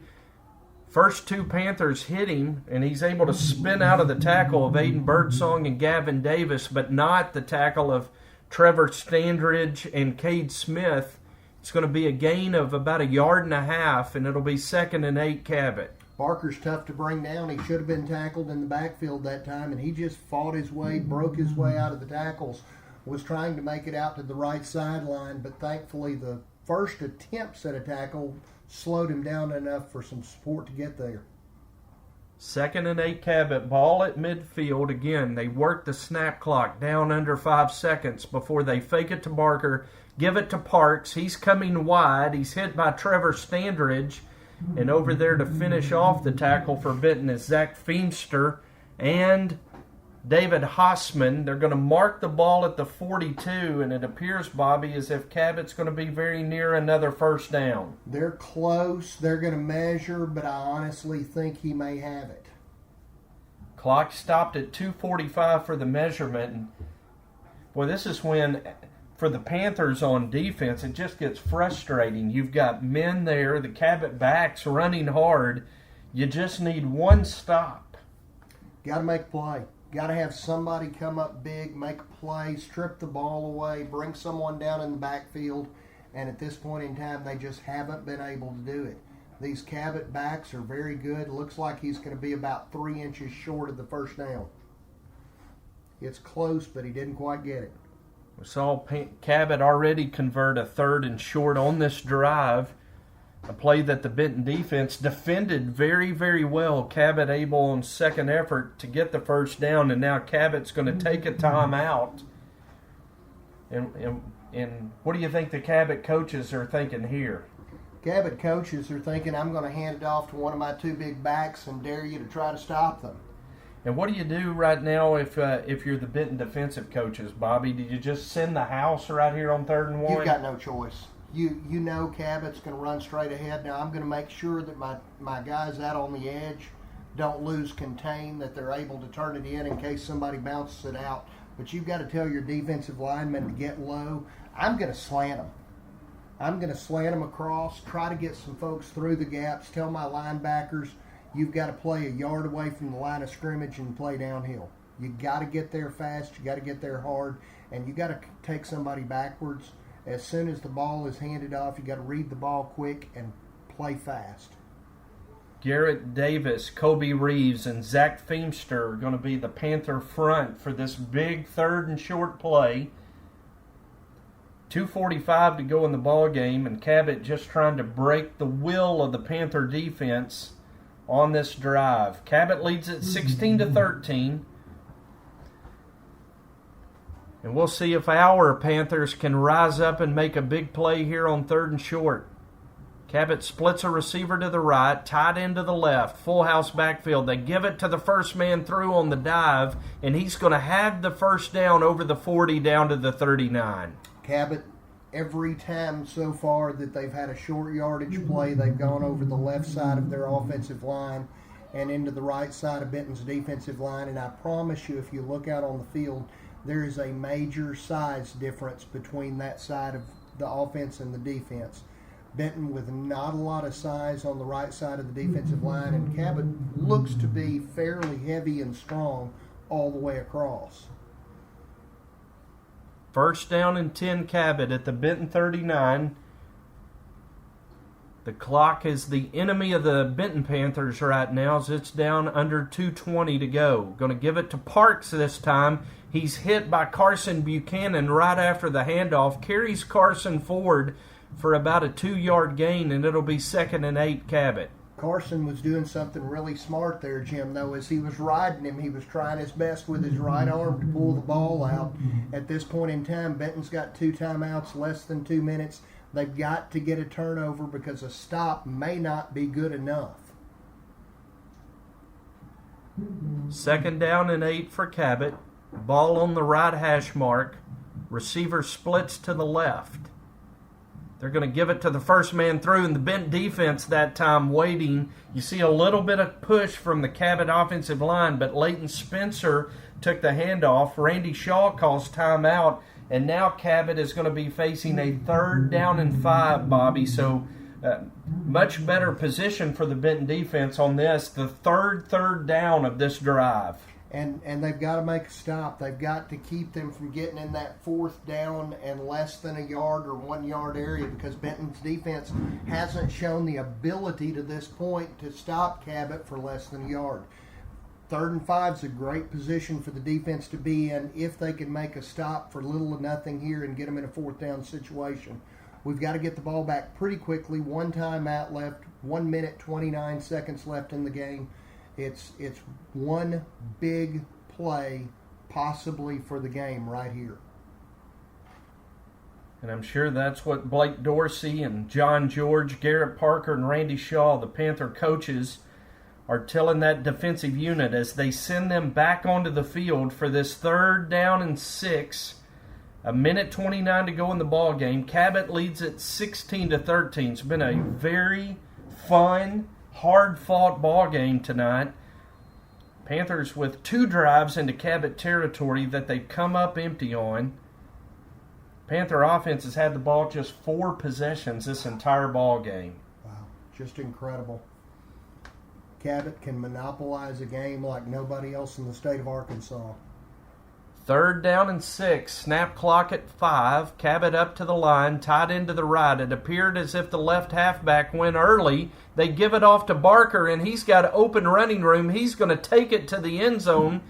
Don't see any penalty markers, Bobby. It looked like the left halfback moved a little early to me, but it's going to be a touchdown for Cabot. Not only do they convert the 3rd down, they get a touchdown. Well, as I was watching Benton's defense walk out on the field, in all honesty, it looked like they were a little down. They weren't pumped up. They weren't excited about trying to make a stop, and it kind of showed right there. You've got to have some vocal leaders on the defense to step up, and it's not something really that can come from the coaching staff. The defenders have to step up, let each other know what it's about, and bring each other up. And we just didn't have an answer for Barker through the left side, and that's the side that Cabot's been hitting all night.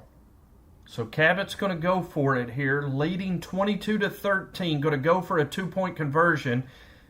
They bring a second-team offense onto the field for the 2-point try, pitch it to Landon Cooper. He's going to be dropped for a loss, and we've got a penalty marker down on the play, and it's going to be against Cabot. Benton's going to decline it. Now Benton's going to receive the kickoff down 9. 22-13, 9-point game. I don't know of a lot of 9-point plays that you can make with 1:20 to go. They would almost have to run back the kickoff and get a 2-point conversion. I mean, run back the kickoff and get an onside kick. Excuse me, that wasn't. Yeah. That wouldn't make a lot of sense.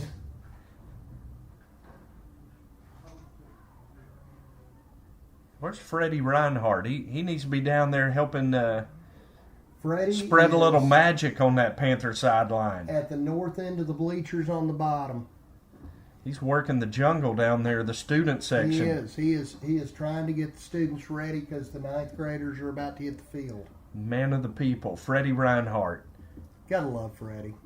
You know, we got our new broadcast polos for the high school in today.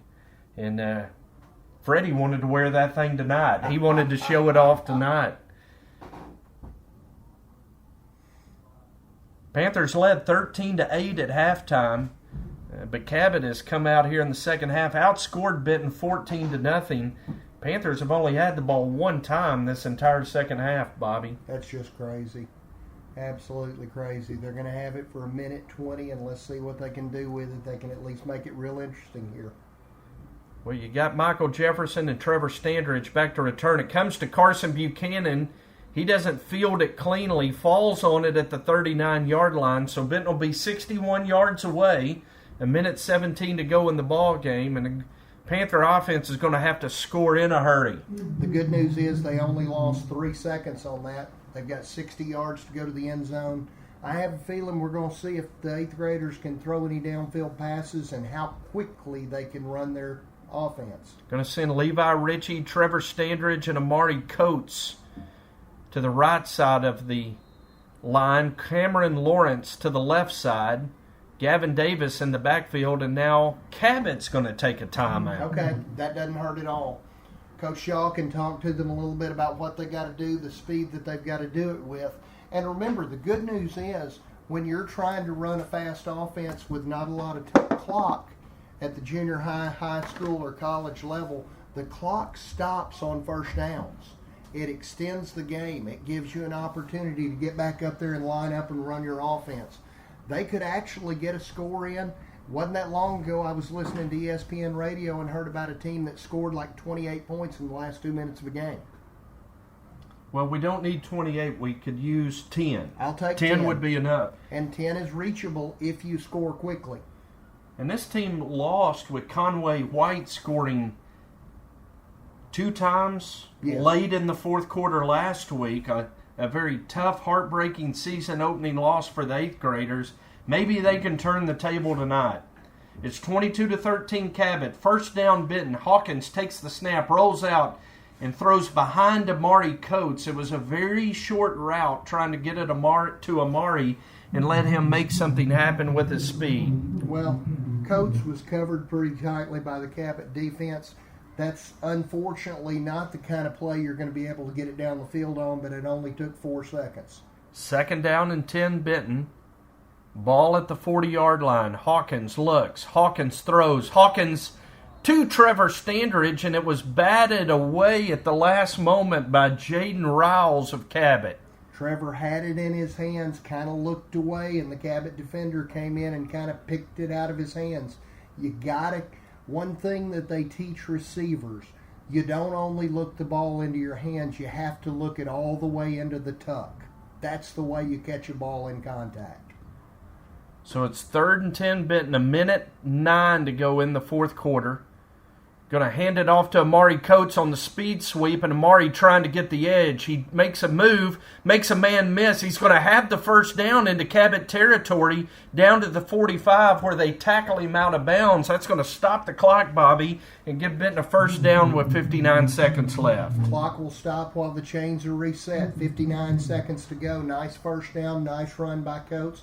Got to get on the ball, hopefully catch the Cabot defense not ready for you to go, but Benton's got to get lined up.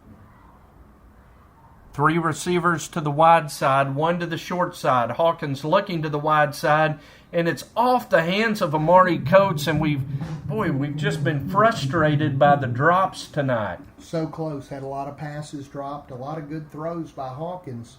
They'll learn. They will get there. It just takes some time. And Amari Coates is going to be replaced in the Benton lineup by Mason Simmons. 2nd down and 10 Panthers at the Cabot 46-yard line. Simmons and Kyrie Watkins now in the backfield for the offense as the Panther band cranks up, trying to encourage these Benton Panthers down the field. Hawkins rolls out. He's going to tuck and run. He's going to be tackled at the 41-yard line in play, and clock continues to run. And that's the problem. Tackled within the field of play, didn't get out of bounds, clock is running, and clock's going to run out really quickly. Panthers trying to hurry and line up. 30 seconds to go in the ball game. Hawkins has him set, takes the snap, rolls to the right, looking downfield.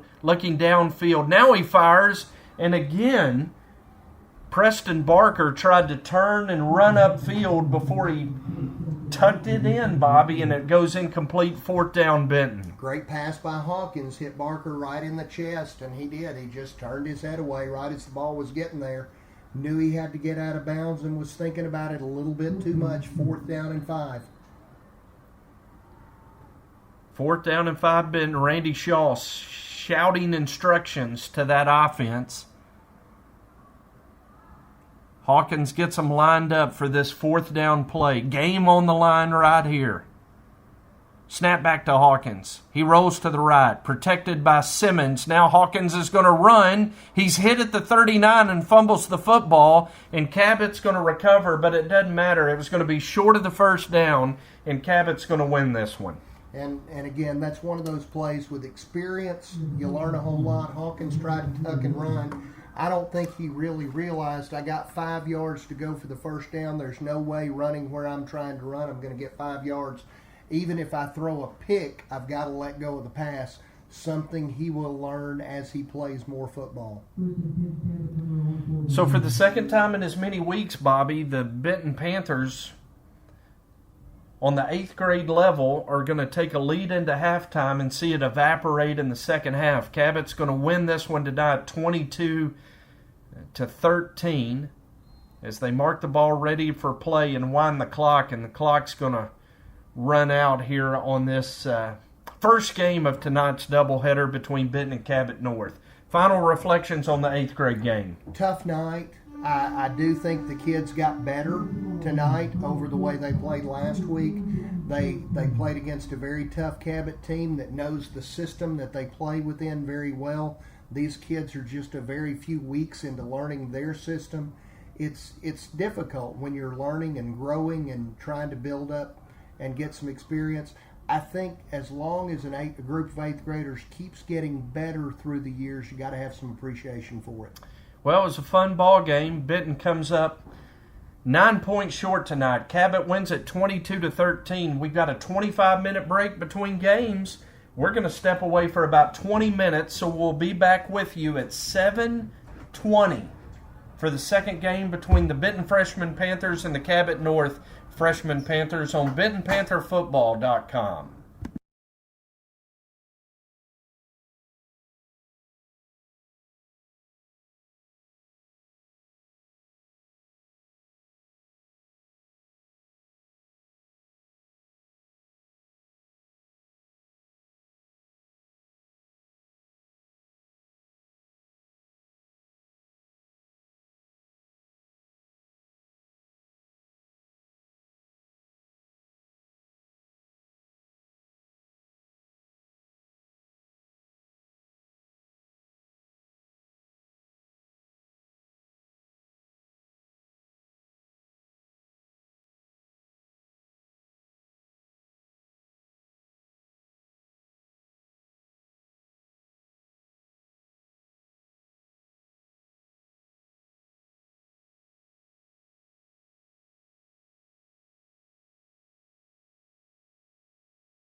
All right, welcome back to Benton Junior High Panther Football on BentonPantherFootball.com, brought to you tonight by First National Title, Arkansas's largest independent title company located right here in beautiful downtown Benton, by Ashby Funeral Home, caring for your family since 1884, and by Saline Memorial Hospital. And Bobby, as we move from a very disappointing, tough loss for the 8th graders into the freshman game tonight, our Benton freshman Panthers looking to go 2-0 in conference play.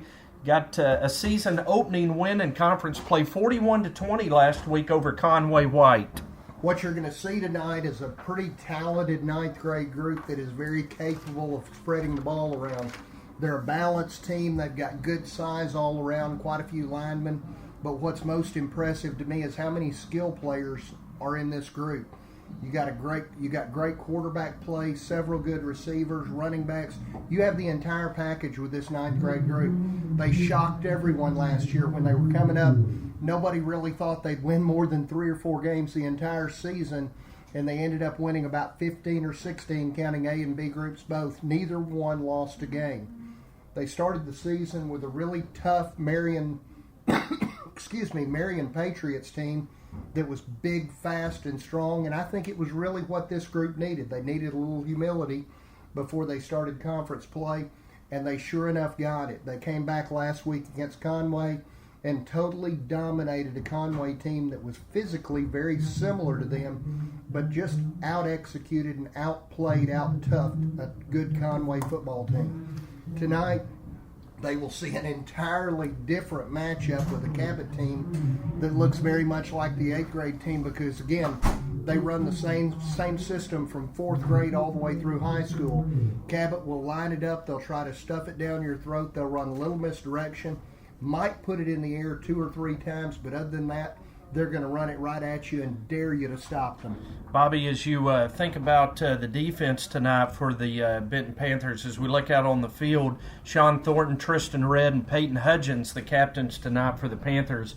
The defense has given up 315 yards rushing in 2 games, and we know Cabot's going to be a very rush-heavy team tonight. I will be real interested to see the defensive line and the linebackers, how they play, how they come after the ball. Can they get penetration? Can they make the Cabot Panthers running backs go more east and west than north and south? If they let their running backs break the first tackle, the first contact's probably going to happen in the backfield because you're going to have a lot of blitzing linebackers. If the Cabot Panthers can break those first contact attempts at tackles, it's going to be a long night for the Panthers because they're going to be sitting back and the offense is not going to see the ball very often. If they can make plays, hold on, make some stops, you could see a Panther team that runs away with the game if they play it right. Panther offense last week, very explosive, 364 yards of total offense on just 32 snaps. Peyton Hudgens had a great night last week. The quarterback, 11 carries for 115 yards. He was 7-12 passing for 148 yards. No shock on either one of those. Peyton has a very good arm. He's smart in the backfield. He seems to progress with every single game. The young man doesn't make the same mistake 2 times in a row as a general rule. He learns every play. He's a smart kid. He's a heady kid, and he plays hard. And the good thing about Cabot, he's probably not going to have anybody on the Cabot defense that can run with him. We saw Coach Shaw do a little something different personnel-wise after that season-opening loss to Marion, in which there was a lot of guys cramping up late in the game. Decided to go 2 platoon last week, 11 on offense, 11 on defense, and we saw a Panther team that was very fresh all the way through the ball game. And he's definitely going to need that tonight because the defense is probably going to be on the field for some extended periods of time. Cabot's goal is to play keep away. They want to keep the ball. They want to run the ball down the field. They want to take up clock, and they want to limit the possessions of the other team. You saw in the 8th grade game, the 8th graders had very few possessions. Let's see if the 9th grade team can put it in the end zone, get a couple of stops to the Cabot Panthers, and the Benton Panthers will begin with the football. I'll tell you what we'll do. When we say Panthers, we're talking about Benton. We'll call the Cabot Panthers, we'll just call them Cabot, And if you hear us refer to the Panthers, you know we're talking about our favorite team. There you go. Cabot's going to kick off. They're going to defend the north goal. Cabot won the toss and deferred to the second half. And so Colton Matherly is going to be kicking off for Cabot from north to south. We got to see a beautiful moonrise, a full moon that rose between the end of the 8th grade game and the start of the 9th grade game. It's hidden behind a cloud right now, but a beautiful night for football. A little warm, still a little muggy. There's no wind to speak of right now. Temperatures in the upper 80s as we're ready to kick it off here tonight. It's the Cabot North Panthers and our Benton Panthers in Week 2 of Central Arkansas Junior High Conference action. Matherly puts his foot into it. Comes down to DeAnthony Harper at the 20. DeAnthony is in the open field. He's going to be dragged down from behind now at the 48-yard line. Made the first 2 men miss, Bobby, and nearly ran it back to midfield. Great run back by D-Buddy Harper. He just took it right up the right half of the middle of the field inside the hash marks.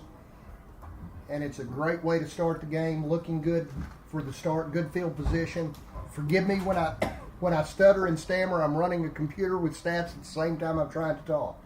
Panthers skill starters. Peyton Hudgens is the quarterback. Kip Tracy and Sean Thornton in the backfield.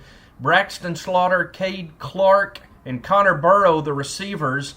And the first play of the ball game is a quick pass out into the short flat from Peyton Hudgens to Braxton Slaughter, and he has 11 yards and a Benton Panther first national title first down. Moving the sticks early. Peyton putting it in the air to Braxton Slaughter. Gets it all the way down to the Cabot.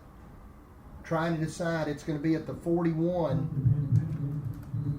The linemen for Benton, Austin Jones, Tristan Redd, Jackson Shelton, Justin Bearden, and T. Shane Pagay. And now the Panthers have Cade Clark wide open. It's going to be a touchdown, Benton, on the second play of the game. Peyton Hudgens to Cade Clark for 41 yards and a Panther score. Great start for Benton. Taking it right down the field. 2 plays, putting it in the air both times. Nice pass. Nobody covered Cade Clark from the inside receiver spot on the left side of the field. And now Benton is going to go for the extra point with Vargas. No, they're lining up in swinging gate. Swinging gate. We saw this out of the high school last week. Hudgens is going to take fire to Connor Burrow, and he is not going to reach the end zone. Cabot is held, and it's 6-0 Benton Panthers. I got to confess, Coach Shaw and I had lunch today at Rib Crib, and he told me, hey, that swinging gate stuff the high school ran last week, we're going to try that ourselves this week. And the first attempt is foiled by the Cabot defense. Little trickarooski is led by Brad Harris, the high school head coach, who put it in and unfortunately couldn't get it in for the 2-point conversion. Leads to a 6-0 lead for Benton early on, only 23 seconds into the game. A 2-play, 52-yard drive in 23 seconds. And, Bobby, that's the way you want to start against a team that's going to try to play keep away from you all night. It can accomplish 2 things, and I hope the second one is not what happens. One thing it can accomplish is put Cabot back on their heels. The other thing it can accomplish is keeping your defense out on the field too long. If you score too quick, it can come back to haunt you a little bit in the second half. I know a lot of coaches today don't believe time of possession matters very much, but on a hot night when kids are playing and they're not really acclimated to the heat, it can become difficult when you're playing against a possession team, ball control team that holds the ball from you for long periods of time. So the explosiveness of the Benton offense may be a double-edged sword in this one. It can help and it can hurt. 88 degrees right now. It feels like 96. Humidity at 61% as Austin Jones kicks it off, and it's fielded by Cabot's Ricky McCraw, and he's going to carry the ball to the 33-yard line where he is tackled right there by Luke Hopcroft, who has been very impressive in the first 3 weeks, Bobby, on special teams. Luke has really played well on special teams, made a lot of tackles, made a lot of stops, great coverage on the play to only give up a 2-yard return to Cabot. Now let's see what the Cabot offense will do against this attacking style Benton defense. Panthers are going to walk up the spur and bandit and give a 5-3 look to the Cabot offense as they line up in a full house backfield, 2 tight ends, 3 backs behind the quarterback. Going to give it to the first man through, and it's just going to be a rugby scrum down to the 38-yard line, a pickup of 4 for Cabot on that first down run. Bryce Gallagher leading the charge for the Panthers defensively. Let's set the Panther defense for you. Ethan Hambrick and Presley Ross are the guards. Caleb Kaufman, the nose man. Jaden Woolbright, Bryce Gallagher, and David Landers, the linebackers. Austin Taylor and Dylan Burnham are the bandit and spur that'll come up to the end positions tonight. DeAnthony Harper and Austin Drury, the corners, and Deshaun Ward, the free safety. And on second down, it is a give to the interior of the line to Jalen Toney, and he's tackled by Jaden Woolbright. Cabot's run 2 plays. They've given it to 2 different backs. The first time the fullback, the second time the left halfback. They're in a full house backfield. Straight T across the back, and that's what they do. 3rd down and 3 for Cabot. Long snap count. They give it to the first man through into the center of the line. Panthers trying to pull the ball away. They're going to give him forward progress up to the 43-yard line. And I believe Benton's come up with that football, and they have, Bobby McAllister. Jaden Woolbright comes out with the football. Unbelievable play. That's exactly what it takes to stop this Cabot offense. It is very difficult to stop them in short yardage situations, but that is exactly what Benton has done. Jaden Woolbright comes up with it at the Cabot 43, so Benton in business, already leading 6-0. And Peyton Hudgens takes the snap, looking downfield, has Braxton Slaughter at the 30, over the 20, down to the 18-yard line, and it's a big gain on first down of 25 yards from Peyton Hudgens to Braxton Slaughter. Great throw. Benton hurrying it up, getting a little tempo. This is something Cabot doesn't see a lot because they don't practice against it. It is very difficult for teams with such differing styles to prepare for each other very well. You would think that Cabot does a little more because so many people run the spread and the hurry up, but it doesn't look like they're really ready for it. 1st down and 10 Panthers. Going to give it off to Cade Clark on the speed sweep. He's coming left, and he's going to be tackled for about a 1-yard loss back to the 19-yard line. That was good containment that time by Cabot. Graham Turner and Juan Zapata on the tackle for the Cabot Panthers. One thing you can guarantee from a Cabot coach team is they are going to be disciplined. It's going to be difficult to get them out of position. You got to block, you got to tackle, and you got to play hard because that's what they're going to bring. 2nd and 11 Benton as the clock ticks down under 5 minutes in the first quarter. Hudgens swings it out to Kip Tracy, and that's Cade Clark, and Cade is going to make the catch and be dropped for another 1-yard loss. Again, Cabot tackling well in open space, and it'll be 3rd and 12 Benton at the 20. Benton's had a lot of success going downfield. That's exactly what they're going to have to do on 3rd down and 12. They're going to have to look to the receivers running a little bit more downfield. Look for that post. They're lined up in trips to the boundary, so they may be running something, and they may have just gotten 5 yards from Cabot out of the play. Thanks for the gift. Long snap count from Peyton Hudgens. Draws Cabot off sides. Give Benton 5 yards, and Benton will have 3rd down now and 7 at the Cabot 15-yard line. This Cabot team comes in 0-1 in conference play. They lost last week at Bryant, 35-20. Benton winners 41-20 over Conway White. And what I've heard about Bryant, that's a pretty good result for this Cabot team. It tells me they're pretty tough. Hudgens on 3rd down drops back, swings it out to Kip Tracy. He has the catch along the Cabot sideline, pushed out of bounds at the 5, but it's going to be 1st and goal for the Benton Panthers on a first national title 1st down. That was a really nice pass by Peyton Hudgens. He didn't have a lot of space to put it in, real small window, and he gets it out to Tracy for the 1st down. Little wheel route by Tracy coming out of the backfield. First down and goal, Benton trying to add to an early 6-0 lead. Going to give it to fake to Sean Thornton, and the smooth operator, Peyton Hutchins, is in the end zone, Bobby, on a 5-yard touchdown run. Nice run by Peyton Hutchins. Very impressive. Had a choice of whether to hand it off to Kip Tracy or take it in, and he chose to take it in himself for the touchdown, virtually untouched. He did break one tackle on the way. Benton leads at 12-0. Line up in the swinging gate. Cade Clark lined up behind the lineman on the left hash. Jaden Woolbright is a center. He snaps it to Hutchins, who throws it out to Clark, and Clark can't make the catch. And the 2-point conversion try is going to fail for the second time in a row, and Benton leads at 12-0. Looks like we may need to start kicking extra points. We hadn't missed one in 2 weeks, have we? Just to be honest with you, it looks like we need to start kicking extra points. Cabot is lining up. We're in the swinging gate, which means you've got a center, a quarterback, and a running back on one side. Cabot has 4 men over them to make sure they don't do anything. And then you've got the offensive line lined up over to the left with one receiver behind them. You would think we have them outnumbered, but it didn't look like anybody blocked anybody on that play. Now, you're a special teams guru. And you like to work with deep snappers. I love special teams and snappers. Do you like to just line up and kick that extra point, or do you like some of the trickery on extra point tries? Do you know me? I want to line up and get my point. Get 1 point at a time. I want to score points. I'm not a big trickery kind of guy.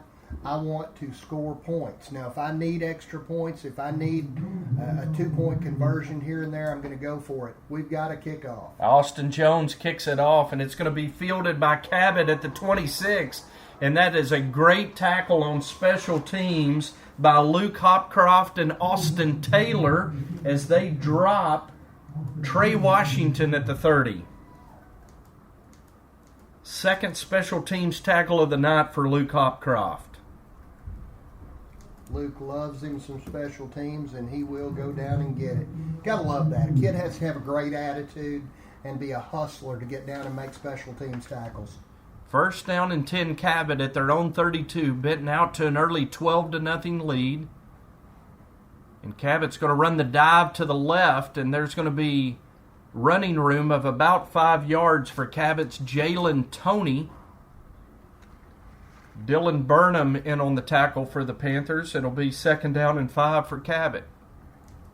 Cabot's just going to keep doing what they do. They feel like at some point in time the dam will break and that they'll be able to get through and score the touchdowns, and they think they can stop Benton's offense. They hadn't shown the ability to do it yet. 2nd down and 5 for Cabot. 2 tight ends, full house.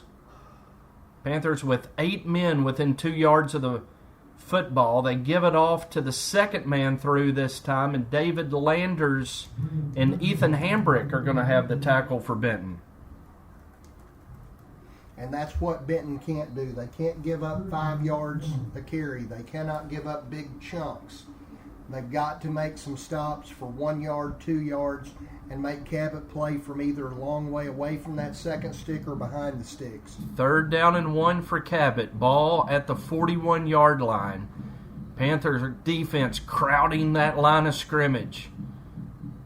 And give it off to the fullback, and a second effort is going to be 1st down for Cabot at the 42-yard line. David Landers getting off the bottom of the pile along with Ethan Hambrick, and it's going to be 1st down Cabot. It is, as I said earlier during the 8th grade game, Cabot gets down to 2nd down, 3rd down, 1 yard to go. It's very difficult to stop them. You gotta stop them on the 1st down and 2nd down, and we got a man lined up off sides. Going to call a penalty marker, and they're going to say Austin Taylor was in the neutral zone, the Benton defensive end on the near side. That'll give Cabot 5 yards and give Cabot a 1st and 5. So, boy, this 3 yards in a cloud of dust offense, Bobby, you don't want to give them 5 free yards. No, you don't. You really can't, because that's what extends the drives for Cabot. They want you to make mistakes. They want you to do dumb things, and you can't line up off sides. You're right there on the line of scrimmage. All you got to do is look down and see the ball. So 1st and 5 Cabot, ball at their own 47, clock down to 2 minutes to go in the first quarter. Benton leads at 12-0. Snap back, fake, throwing it. Cabot trying to go for the home run, and the quarterback just overthrows Jalen Toney. And the Panthers bit, as you would expect them to, on that fullback dive, Bobby, and they were able to sneak Toney behind the secondary. And the quarterback, Mason Wade, just overthrew him. And that's where discipline comes in. The defensive backs have got to be smart. You've got to read that man coming downfield. And once he breaks past the line of scrimmage, you got to be backpedaling and stay back. You can never, ever, ever let anyone get behind you. 2nd down and 10 Cabot after the incomplete pass. Panthers with a very long snap count on offense. Jaden Woolbright going to make the first hit as Cabot gives it to the second man through. And that's Jalen Toney on the carry. Jaden Woolbright with his second tackle, already with a fumble recovery here in this first quarter that's quickly ticking away. Down to 1:30. Benton leads at 12-0. That incomplete pass gives us a chance to make a stop here, puts Cabot in 3rd and 4, which they really don't like. They'd be rather be 3rd and 1 or 2.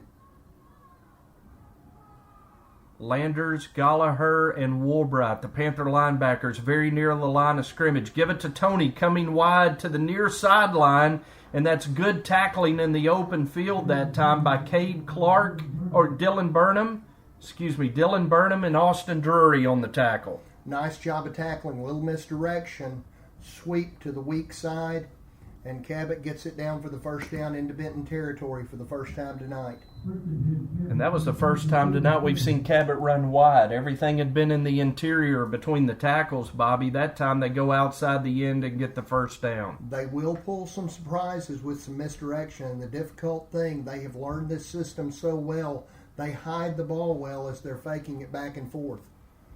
And now we've got a timeout called by Cabot as Jose Simon has checked in for the Panther defense, replacing Caleb Kaufman. So you'll probably see a lot of this, a lot of defensive personnel changes as this Cabot offense can just chew up the clock and really wear on those interior linemen who are getting blocked from 2 or 3 different directions. You have to see some players coming in and out. You have to put some fresh bodies in, even if it's just 2 or 3 plays. Cabot seems like they've had the ball for an hour and a half here on this drive, and they've only gone about 15 yards. 6 plays for 22 yards, but they've held the ball already for 4 minutes and 10 seconds.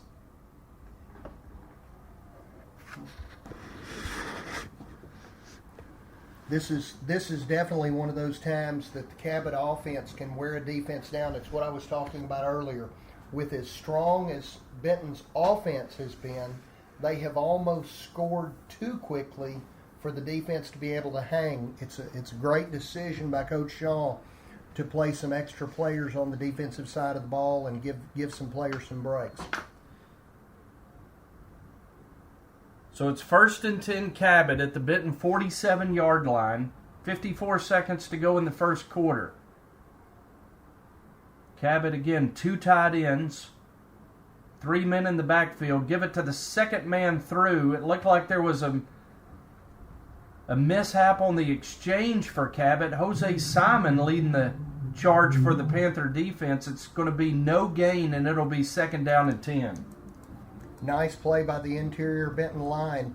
That's the way you have to stop this offense. We've yet to see Cabot split out a receiver. Again, full house backfield, 2 tight ends. They look left. They're going to run an option to the left, and Dylan Burnham is going to cut down Juan Zapata, who took the pitch, and Dylan Burnham was Johnny on the spot for a lost yardage play. Absolutely great play by Burnham to get the lost yardage all the way back to the Cabot 48. Sets Cabot back to end the quarter in a really bad position. This offense is not built in any way for a 3rd down and 16, but that's what they're faced with. Benton Panther football tonight on BentonPantherFootball.com. Brought to you by First National Title, Arkansas's largest Independent Title Company located in downtown Benton. Ashby Funeral Home, caring for your family since 1884. And Saline Memorial Hospital. Bobby, we appreciate our sponsors making it possible to bring us these broadcasts, as well as our sponsors on Friday nights who help bring Benton Panther football on Fox Sports Arkansas and Fidelity Local 6. You cannot say enough about people in the community that help support these young men, the players, the cheerleaders, the band, the pep steppers. They help to make this happen. We know all you guys can't come out and watch a game. Hope many of you get that opportunity and take that opportunity. But when you get the chance, make sure that you thank these sponsors. Use their services when you can at any time, because they're great folks and great to work with and deal with. Sponsors of Benton Panther football are Everett Buick GMC, Warwick Hydraulic, Black Corley Owens and Hughes, Premier Nationwide Lending, Access Control Devices Incorporated, Williams Tire and Service, First Security Bank, CDI Contractors, Benton Eye Care, Smith Caldwell Drug Store, Copeland's Restaurant, Congo Fireplace and Patio, and Independent Fire Extinguisher Sales and Service. It's 3rd down and 15 Cabot from their own 48-yard line. Cabot again with 2 tight ends, 3 men in the backfield. Panthers with 8 men up near the line of scrimmage. They fake the handoff, going with a play-action pass. It's going to be complete just over the 50-yard line, and Austin Drury is right there to make the tackle for the Benton Panthers on Graham Turner. So it'll be 4th down and 12 for Cabot. Got a flag. And it's back there around the quarterback, and I'm fearful. No, it's a Cabot penalty. It's a hold against Cabot. Flag way back at the Cabot 39-yard line. Randy Shaw elects to decline it, and probably a wise move, because it leaves Cabot with 4th and 12, Bobby, a team not very familiar with throwing the ball downfield. I looked away when the pass was thrown, and where the flag was thrown, which was about 8 yards deep into the backfield, it looked like that it was going to be a roughing the passer penalty. Thankfully, our Benton defenders were smart enough not to do that, because we had a great stop on a receiver down the field. And for the first time tonight, Cabot splits out a receiver to the left, still with 3 men in that dead tee in the backfield. They're going to run a reverse. They pitch it to him, going to the wide side of the field, and the Panther defense was waiting on it. David Landers and Deshaun Ward there to make the stop. It's going to be no gain on the double reverse for Cabot, and Benton will take over at the 47. Absolutely great defense by Benton in containing the reverse. You got to appreciate when that happens, because the receiver coming around has absolutely no chance for the first down if he can't get outside of the defense. So a Panther offense that's been very explosive so far tonight, scoring on both of their possessions in the ball game, takes over at their own 47. Peyton Hudgens been a smooth operator leading that Panther offense. That goes with a double reverse to Cade Clark. He's over the 50, down to the 40, and he's going to be dragged out of bounds at the Cabot 39. It's a big pickup for the Panthers on 1st down of 14 yards and a 1st down. Great run by Clark around the edge. We come back with our own little reverse to show them how it's done, and Clark was able to get to the edge of the defense down the right sideline. What you can do, I can do better. That's correct. And that's exactly what our offense showed. The Benton Panthers pull it off right there. Hudgens snap, back to pass. Hits Cade Clark at the 20. Ball knocked free, and it appears as if Cabot may have come up with it. Now they're going to rule it incomplete. Thankfully. It really looked like Clark had possession of the ball, but the referee, the field judge, immediately showing incomplete pass. I thought Cade had caught it, turned to run, had it knocked free by the free safety, but we'll take it. I'm afraid if we had instant replay, there might be a different result on that one. Hopefully Stan Nethery's not looking at a replay over there on the other side of you, because that might not go the Panthers' way. Freddie Reinhardt down on the Panthers sideline, urging the Panthers here on 2nd and 10. Peyton Hudgens follows a block from Austin Jones, knocked down, keeps his footing, and plows over the 35 to the 34, and that was a very gutsy run by the Benton quarterback. It almost makes me nervous. Yeah. Love watching Peyton run, but I would hate to see Peyton get caught up in some of these big Cabot defenders who are playing very physically and get injured. We really need to keep that kid on the field.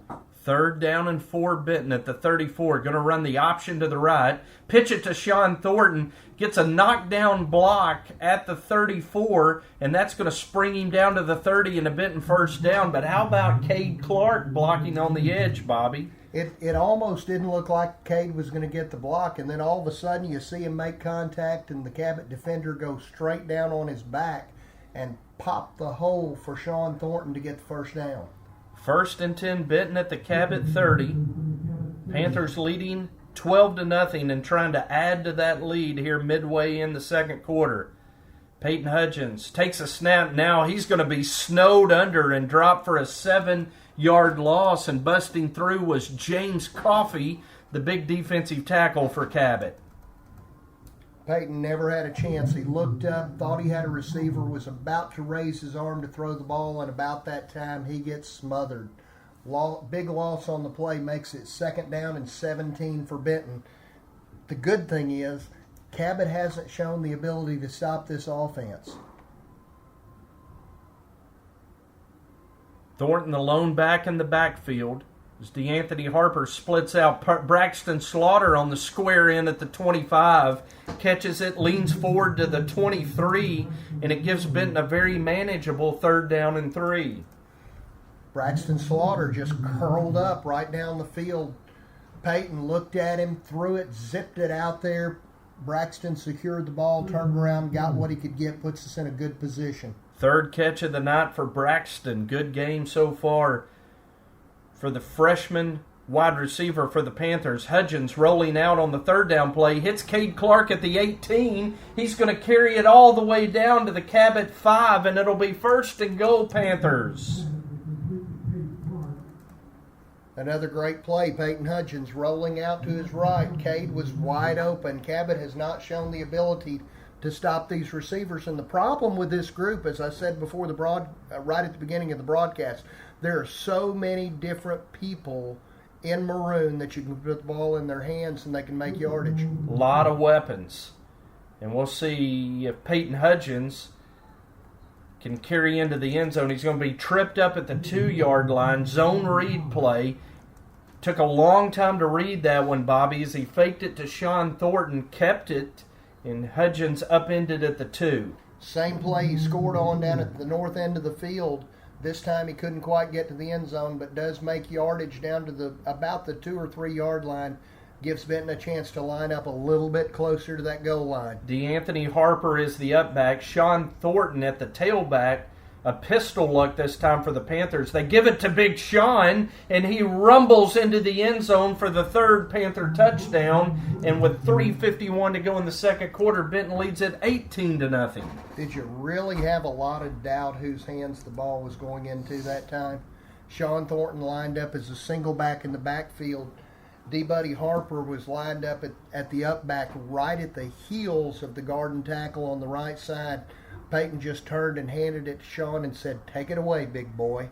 And Sean took it into the end zone. Austin Jones going to kick the extra point as Benton comes to a more conventional PAT this time. Peyton Hudgens is the holder. Snap back. It eludes Peyton Hudgens. Now big Austin Jones is going to be snowed under before he could go anywhere. Not exactly the guy that you want running the ball. Austin's a big old boy, but I don't know that he has ever had the ball in his hands. He's had it off his foot several times, but never in his hands. He didn't know what to do. Your big right tackle on offense, his eyes were probably big as saucers there when he thought, man, this is my chance. I don't know if he got to think through that entire sentence, though, because Cabot was through the line pretty quickly. He might have got "this is" out before he got hit. Well, let's be honest. The Panther offense tonight, exceptional. The Panther defense tonight, phenomenal. The Panther extra point game, struggling. A little bit to be desired, but we'll take 18-0 any day of the week. Panthers been in total control from the opening kickoff tonight, 18-0. Benton's had the ball 3 times, scored all 3 times, Bobby, and have held Cabot in the initial part of this ball game to just 25 yards on 13 plays. 25 total yards, 3 through the air, 22 on the ground on 11 carries. Anytime, I don't care if it's what kind of sport it is. If you hold Cabot to 2 yards a carry, you're doing your job. And we talked in the outset about the run defense being a little spotty in the early going this season, but they've been spectacular tonight, limiting Cabot to just 22 yards rushing. I give you one guess who made the tackle on special teams. Maybe Luke Hopcroft. For the 3rd time tonight, number 28, Luke Hopcroft, downfield to make the tackle at the 36-yard line, and we're going to see that Cabot dead T offense down 18. And the one thing about Cabot, Bobby, is when they get down like this, they don't have a lot in their bag of tricks to score in a hurry. They don't really have an answer. The only thing their coaches are thinking on the sidelines is, hey, it's just the first half. We'll keep pounding. First down, Cabot at their own 36-yard line. They're going to go first man through, and we've got about 18 people in a pile at the 38-yard line. And in all honesty, the way we stopped that play, it looked like all 18 were on defense. The Cabot offense is not going very many places tonight, and that's the way we like to see it. Graham Turner, the fullback, carried that time for 1 yard. 2nd down and 9 for Cabot. Very long snap count. They give it off to Turner again. He has a little running room this time. He's going to carry over the 45-yard line. Deshaun Ward, the free safety, coming up to make the tackle for the Panthers. But it's going to be a Cabot first down. That's the first time we have really seen one of the Cabot runners pop the line of scrimmage. The way Benton's defense is set up, you got 8 men in the box within 2 yards of the line of scrimmage. You've got to keep them from popping that second level. First down, Cabot. Going to pitch it and run wide this time with Tony. He tries to find a seam to run in. He's going to carry for 7 yards down to the Benton 45-yard line. And for the first time tonight, Bobby, we get to call Nicholas Wason's name. And Nicholas Wason is one that the last couple of weeks has made some big plays, some big picks. Probably not going to have the chance to get the interception tonight, and we hope he doesn't get a chance to make a lot of tackles, because we would like to see this offense with 11 men basically in a huddle at the line of scrimmage contained, and that's got to be a flag. Flag blows that one dead, as about half the Cabot offense went on 1, center snapped it on 2, and every referee on the field threw a marker that time. It's going to be 5 yards marked off against Cabot for false start. You know, you mentioned at the end of the first game that they had missed one guy in motion for the Cabot offense. You couldn't miss that one. There were like 4 or 5, maybe 6 jumping up early that time. Penalty moves it back just inside the Benton 50. Going to give it to Tony, and he carries over the 48-yard line. And Presley Ross in on the tackle that time for Benton, along with David Landers. Now this is what you want. Once again, Benton's got Cabot in a 3rd down and 7. Cabot does not. They're allergic to 3rd and 7. They do not like playing from here. Fumbled snap for Cabot. Quarterback picks it up, and he's going to be snowed under for a big loss by a very aggressive group of Benton Panthers trying to get on the football. Austin Taylor, Dylan Burnham back there to drop him for the loss. And that's one thing the Cabot offense can't do. They cannot put the ball on the ground in the backfield.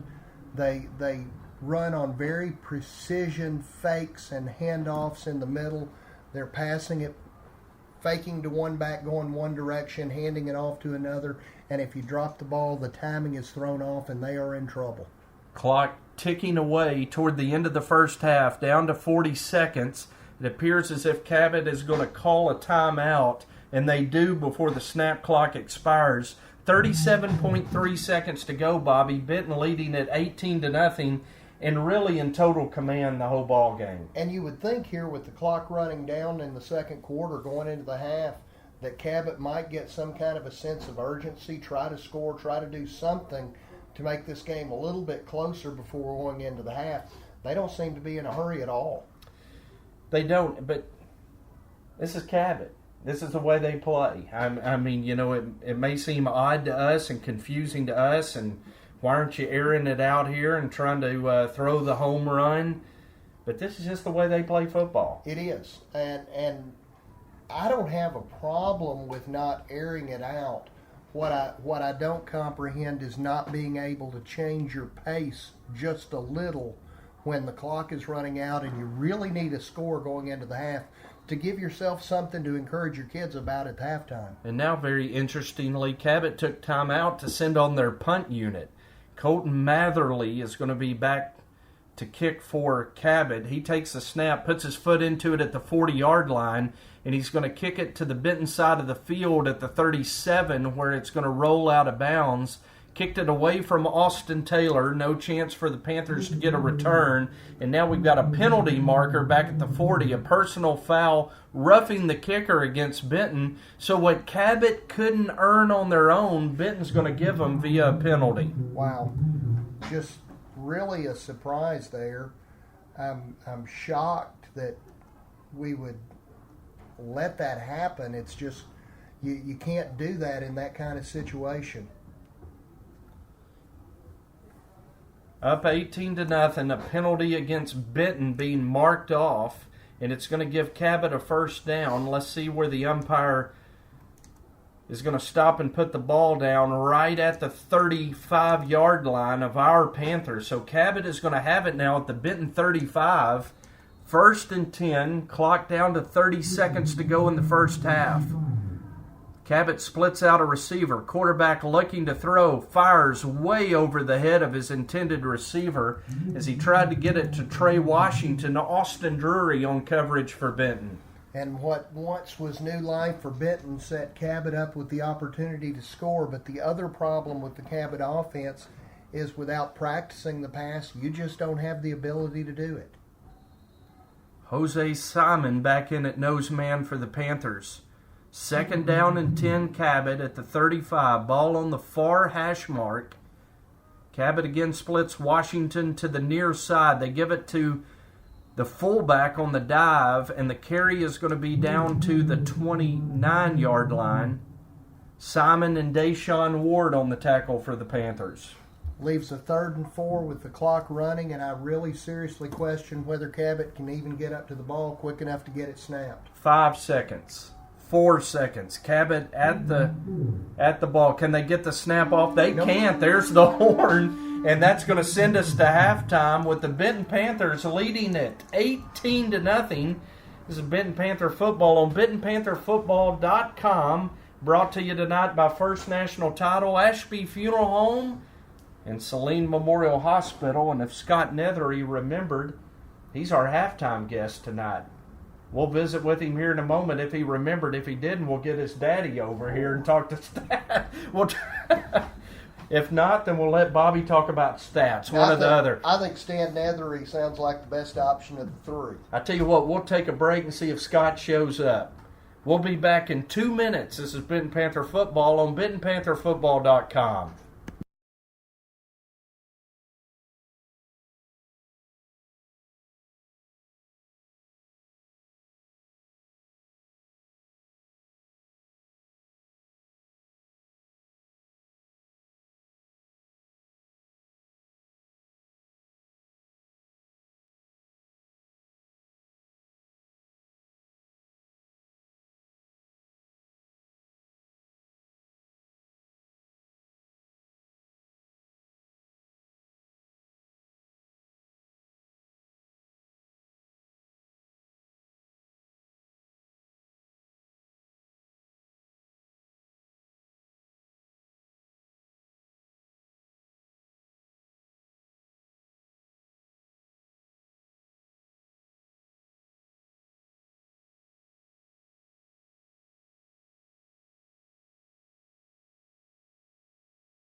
All right, back in the press box. It's Benton freshman football tonight.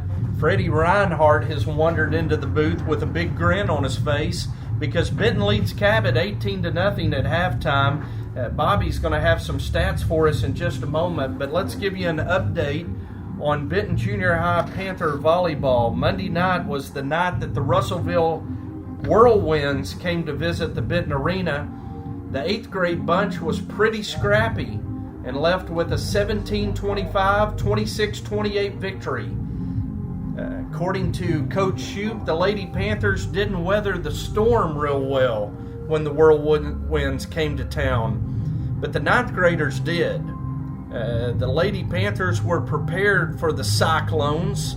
Team had 13 kills and 7 aces. Lydia Buchanan, who was one of our halftime guests last week, led the Lady Panthers with 11 digs. Mary Grace Guerra had 5 kills out of 15 attempts and 3 aces. Blair Reeves stepped up to the service line and had 14 good serves with 2 aces, and the Benton Lady Panthers were able to win that one. On Wednesday night, the Lady Panthers left Saline County and drove up to Cabot and took on the Cabot South team, and Benton came back to Saline County with 2 wins. The 8th graders played very well and won 25-7 and 25-13. The 9th graders won 25-19 and 25-19. They were led by Caitlin Johnson with 12 digs, Mary Grace Guerra with 8 kills. Emily Hopper was just behind Guerra and Johnson with 6 kills and 9 digs. The Benton Junior High Lady Panther volleyballers continue an undefeated season thus far. They're going to go to Conway on Saturday and play in an invitational tournament with 20 teams, and will begin pool play against BB, Lake Hamilton, and Jonesboro Westside. Now, next Monday night, Freddie, are you listening?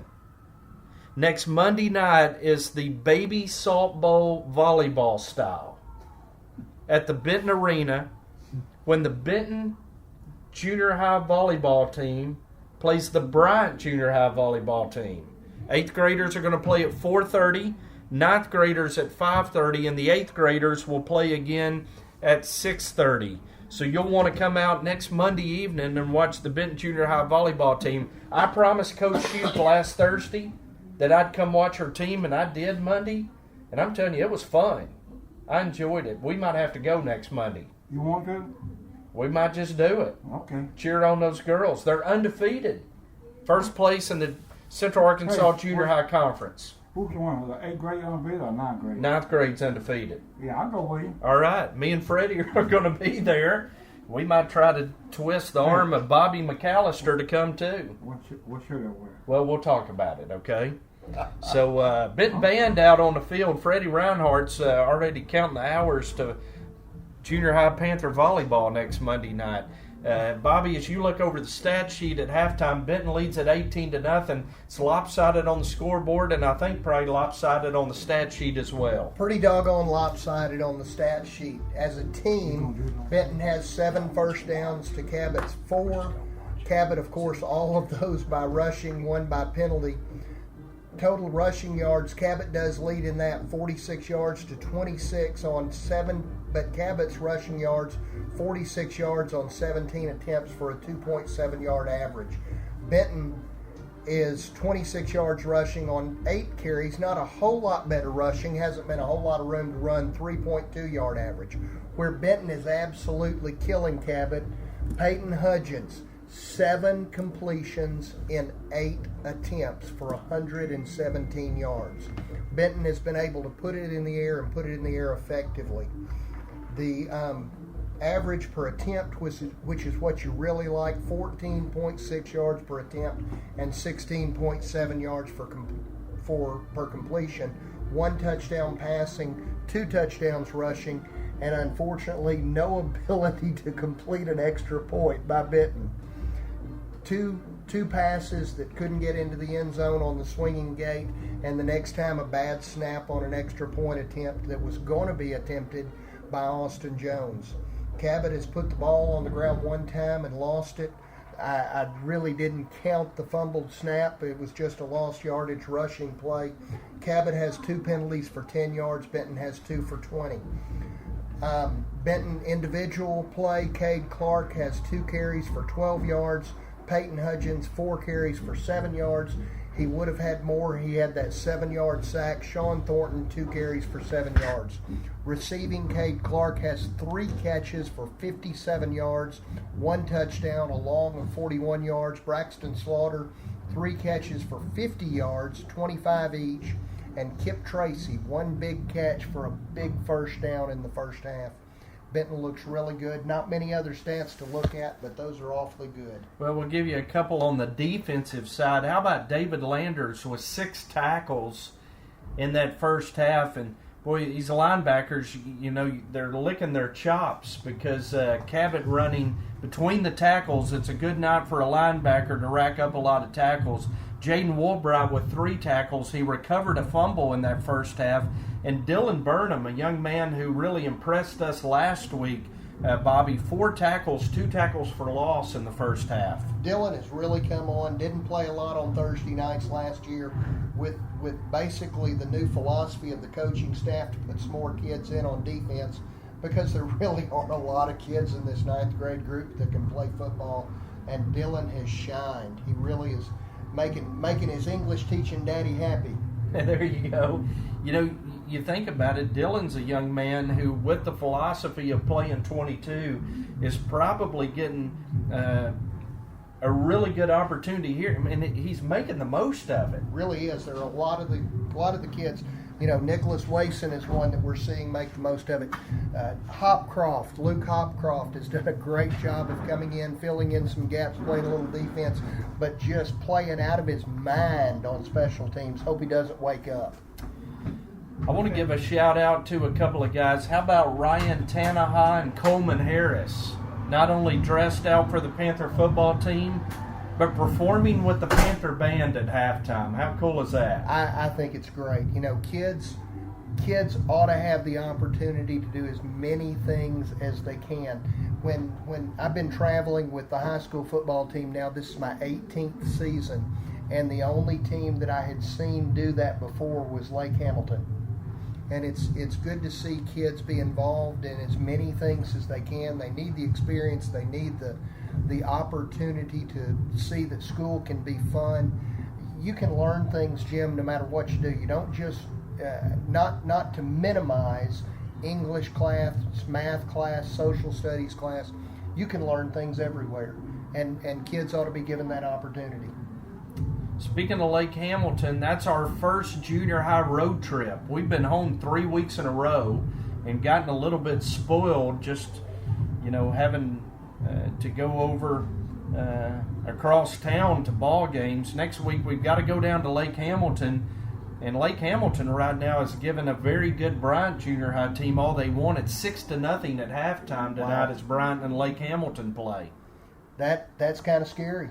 Lake Hamilton usually has some players, and they are obviously giving what we have been told is a very, very difficult, tough Bryant team that has apparently a great running back.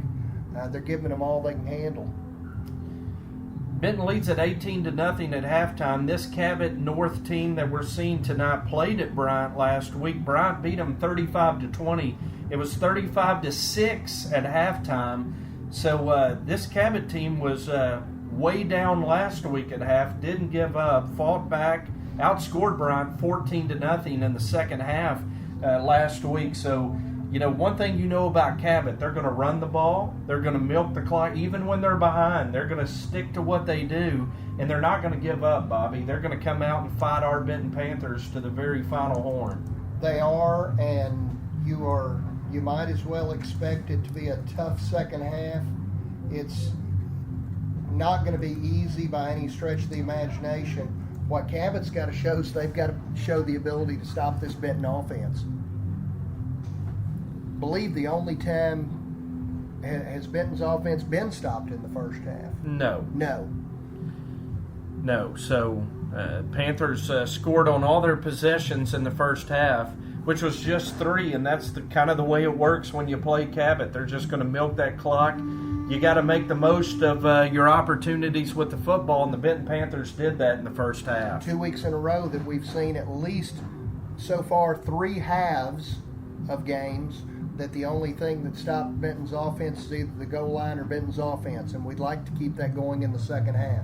You know, that reminds me of something. And we're going to mention this tomorrow night. Adam Hatmaker does an amazing job with some of our video on BentonPantherFootball.com. And this year he's been putting together hype videos for each week. I don't know if you've seen the one this week for Beat Greenbrier. I have not. But his Beat Greenbrier hype video has some of the audio of Brad Harris's pregame speech last week. And one of the things that Brad Harris said is the only thing standing between us and Week 14 is ourselves. That's correct. And I love that thought. I love the meaning of that. And that's kind of the same way with this junior high offense. The only thing that's been in their way has been the end zoner themselves. It's been onside kicks to start the second half, and Kip Tracy comes up with it. And so Bobby Benton kicking off recovers the onside kick, and Benton will have the football. Benton comes up with the ball on a great play onside kick. It bounced off a Cabot Panther at about the Cabot 49, bounced all the way back to the Benton 38, and Benton, Kip Tracy was Johnny on the spot to pick it up and give another possession and not give a chance to that difficult Cabot running game. And what has been a very explosive Panther offense thus far in this one takes the field for the first time in the second half, and it is a quick strike from Peyton Hudgens to Connor Burrow, who makes the catch and carries the ball over the 45 to the 46. It'll be 2nd down and 2 Panthers.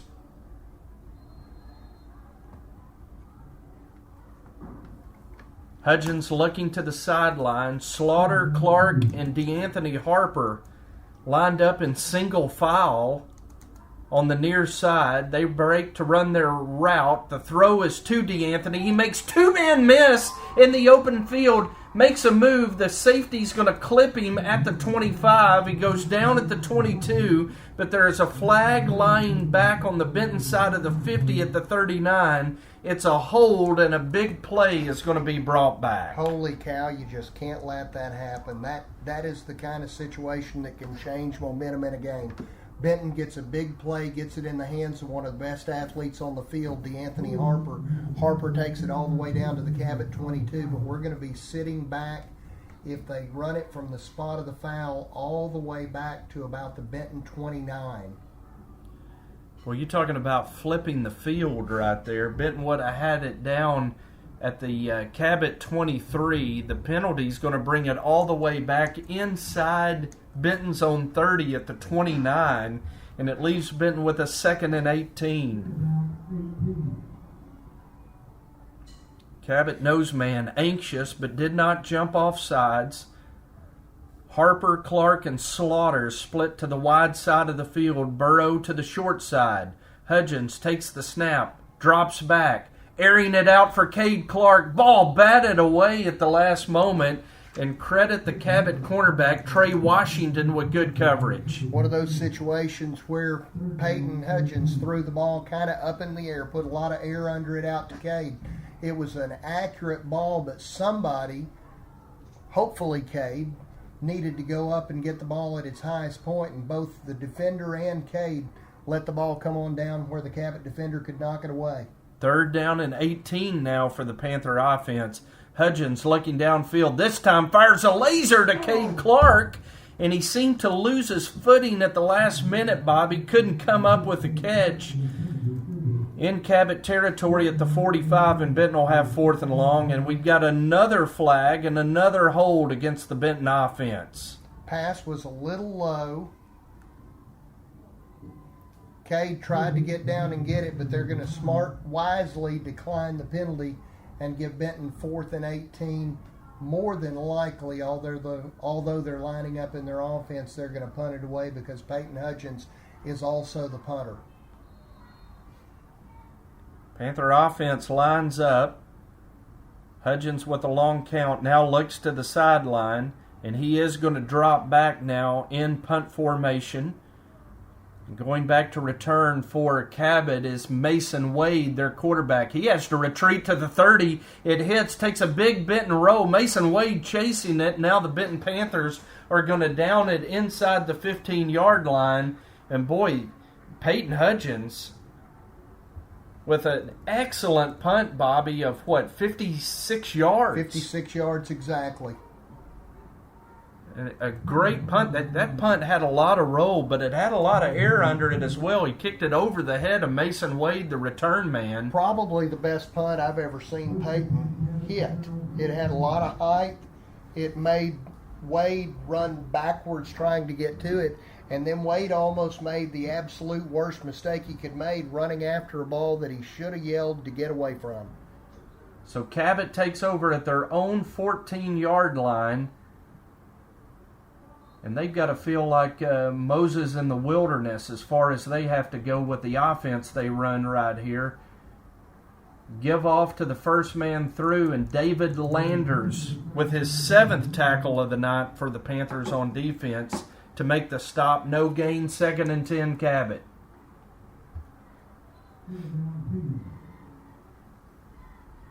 Full house backfield.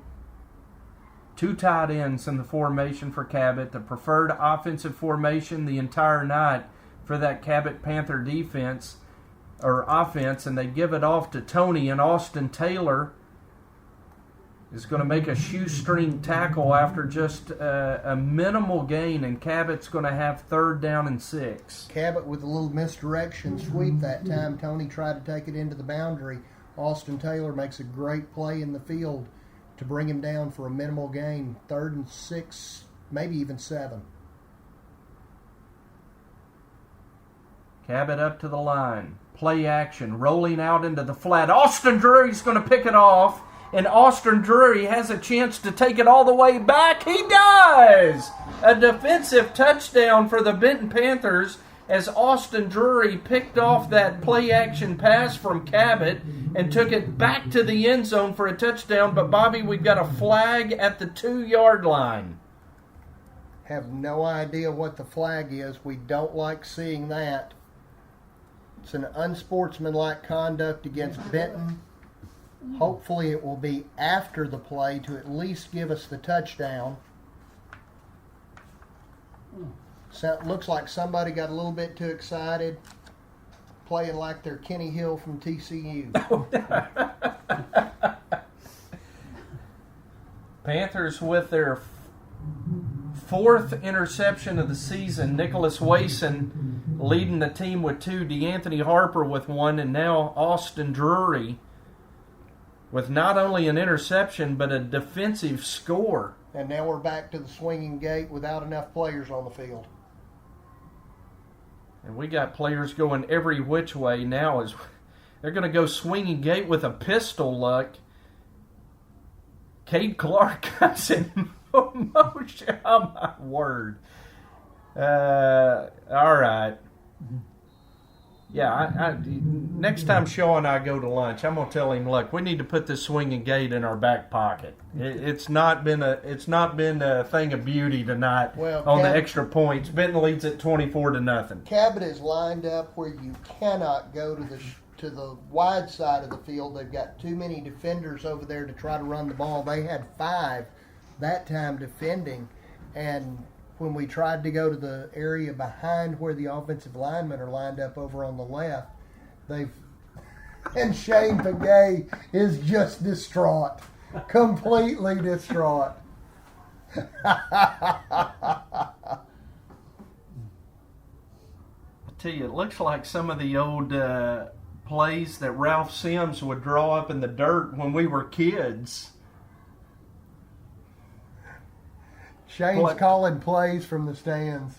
Playing in neighborhood football out there in the Trout edition. So the unsportsmanlike conduct call is going to go against Cabot, going to be marked off on the kickoff. So Benton will actually be kicking off from Cabot's 45-yard line. We'll see if Austin Jones just rears back and boots this one in the end zone. It's funny. They did signal unsportsmanlike conduct. They pointed at Benton, but it's obviously being marked off against Cabot. So Austin's going to put a foot into it. He tries to kick it to the end zone. Can't get it there. Cabot muffs the return. Tony on the run back now, and he's going to be tackled by Kip Tracy and Deshaun Ward at the 25.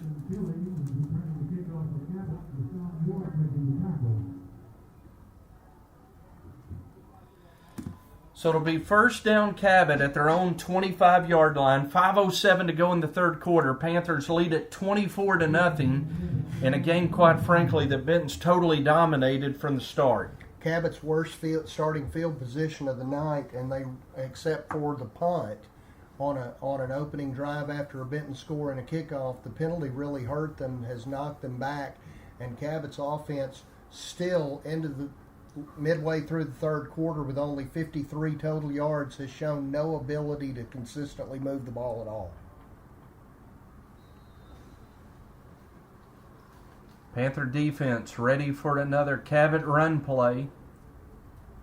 Is on first down. They're going to run it to the left. A little running room that time for Cabot as Deshaun Ward is going to make the tackle of running back Jalen Tony at the 32-yard line. And it'll be second down and 3 for Cabot. Probably the best running play of the night for Cabot. They got a little running room off the left tackle, carried it up for about 7 yards. Second down 3, going to try the same play, going to give it to the second man through this time. And again, a little running room this time for Cabot as they gave it to Graham Turner. Presley Ross on the tackle that time for Benton, but it'll be first down for the Cabot Panthers. And this is what Benton's defense can't let happen. Biting off big chunks of yard by that Cabot running game, it'll keep the defense on the field and make them struggle if they're not careful. Cabot on the first down play gives it to Graham Turner, and he's hit initially by David Landers. Help arrives in the form of Caleb Kaufman and Presley Ross. They're going to mark it at the line of scrimmage, and it'll be second and 10 Cabot. That is exactly the way you have to play it. Little penetration by the left side of the Benton defensive line. Linebackers played downhill, no room for Ross to gain positive yardage. Second down and 10 Cabot. Jaden Woolbright coming on the stunt. There's the give off to Tony, and he's going to carry to the 43-yard line. Deshaun Ward and Ethan Hambrick on the tackle for the Panthers. Little misdirection with Tony coming around from his left halfback position off of right tackle, trying to get it a little bit outside. Almost what you would see from a wide receiver on a jet sweep, but he was coming from the left halfback. A little bit of yardage, but still a difficult position for the Cabot offense, even at 3rd and 4. 3rd and 4 at their own 44-yard line. Going to give it to the first man through, running right this time, and he's going to be very close to a first down as Bryce Gallagher was in on the tackle, and it appears that Cabot does have the first down.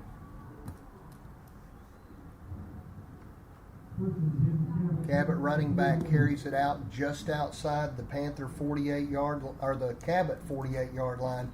They go slow, but they are effective when they're running the ball at you. Substitutions for the Panther defense. Simon checks in at nose. Grant Steed comes in as well for the Panther defense, and Grant's going to make the tackle of Jalen Tony as he carries into Panther territory at the 48-yard line. A gain of 4 like that is just exactly what the Cabot offense is looking for. They want 4, 4, and 4. That's how they roll it down the field. The problem is the clock is running fast, and they're down big right now. Jesse James Taylor checking in on that Panther defensive line, as well as Jonathan Sisk. And the second down play is going to be a give to the fullback, Graham Turner, and he's going to have the first down for Cabot. And it's going to be first down Cabot at the Benton 42.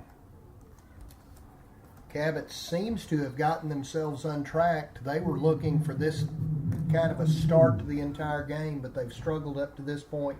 Best sustained drive they've had. Give it to Tucker again, and he's going to be over the 40, down to the Benton 39-yard line. Simon Gallagher and Jonathan Sisk on the tackle for the Panthers. Benton's starting to run defensive linemen in and out. That's exactly what they need to do. Give some folks some rest. Don't let the Cabot offense wear this defensive line and linebackers down if they can avoid it. Cabot offensive line trots up to the line of scrimmage, gets set. Trying to wear down that Panther defensive line, but Benton has a 24-0 lead. There's Jalen Toney, and he has running room into the Panther secondary. And Bobby, that's really the first time tonight we've seen a big run from the Cabot offense breaking through that first line of defense. It is, but that's what we talked about earlier, Jim. With Benton having 8 guys in the box and within 2 yards of the line of scrimmage, once they pop that front line, it is very difficult to make a play. These backs are good backs. They're no slouches. They showed they could hang with Bryant last week and score in the second half. Braden Murdoch with a touchdown-saving tackle that time for the Panther defense. Give it off to Jalen Toney. He fumbles the ball, and it's going to be recovered by the Panthers. Is it Isaac Moore that came up with it or David Landers? David Landers, I believe, came up with that football. Deshaun Ward forced the fumble as Jalen Toney carried it. It looked like he might bust it, Bobby, but the Benton free safety not only makes the tackle but forces the fumble. Great play by Deshaun Ward, the running back number 1 for Cabot, was carrying it down the field. Looked like he might get into the end zone. Poked the ball out. Now it's turned over. Benton's offense has it, and it's time to roll. And they're going to roll with Sean Thornton on first down, and Sean's going to carry up to the 7-yard line. And the Panther defense has forced 3 turnovers tonight. Jaden Woolbright with a fumble recovery, David Landers with a fumble recovery, and Austin Drury with an interception that he returned for a touchdown. Very uncharacteristic of a Cabot team to turn the ball over that way. Benton has taken advantage of it. It's going to be a long field, 95 yards to pay dirt, and Benton can slow it down a little bit themselves now. Last snap of the third quarter as Hudgens tries to get it to Connor Burrow. He can't make the catch, and the third quarter has run out. We're going to take a 60-second break as we go to the fourth quarter. It's Benton 24 and Cabot 0. This is Benton Panther football, brought to you by First National Title, Ashby Funeral Home, and Saline Memorial Hospital.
All right, start of the fourth quarter. Benton leads at 24-0. Panthers with the ball on their own end of the field. Peyton Hudgens rocks and fires, tries to get it to Grant Steed. He went up high, couldn't come down with it at the 20-yard line, and Benton now will face a 4th and 8 at their own 7-yard line. It was going to be hard to begin with, 95 yards to try to get to pay dirt on this one, but Benton really needed to get a little bit of distance away from the end zone. And so we will kick it away. Let's see if Peyton can put his foot into it like he did on the last one. Cabot appears to have jumped offside.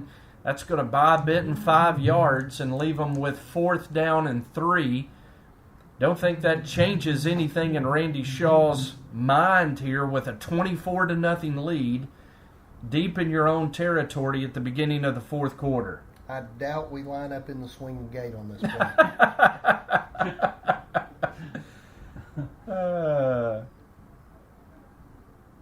As Hudgens looks to the sideline, talking to his offense, and they're not moving into the punt formation, Bobby, on 4th down and 3. And Now we're going to as we move on the right side of the line, and the 5 yards Cabot gave us, we're going to give right back.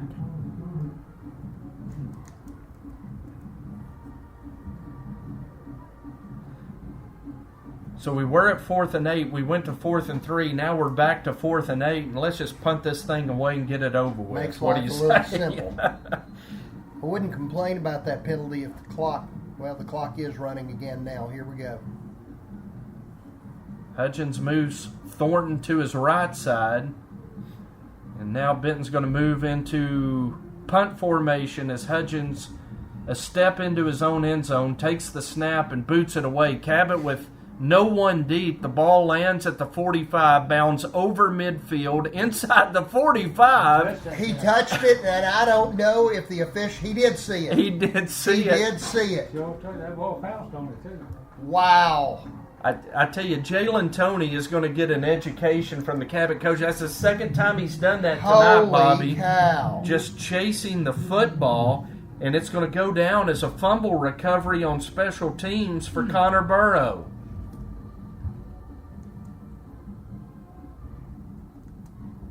So Benton, with a gift, takes over 1st and 10 at the Cabot 44-yard line, leading 24-0, clock under 7 minutes to go in the fourth quarter.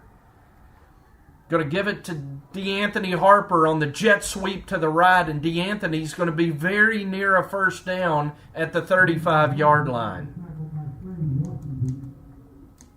Trey Washington on the tackle for Cabot. It's going to be a bit short. It'll be 2nd and 1. DeAnthony with 9 yards on the jet sweep carry.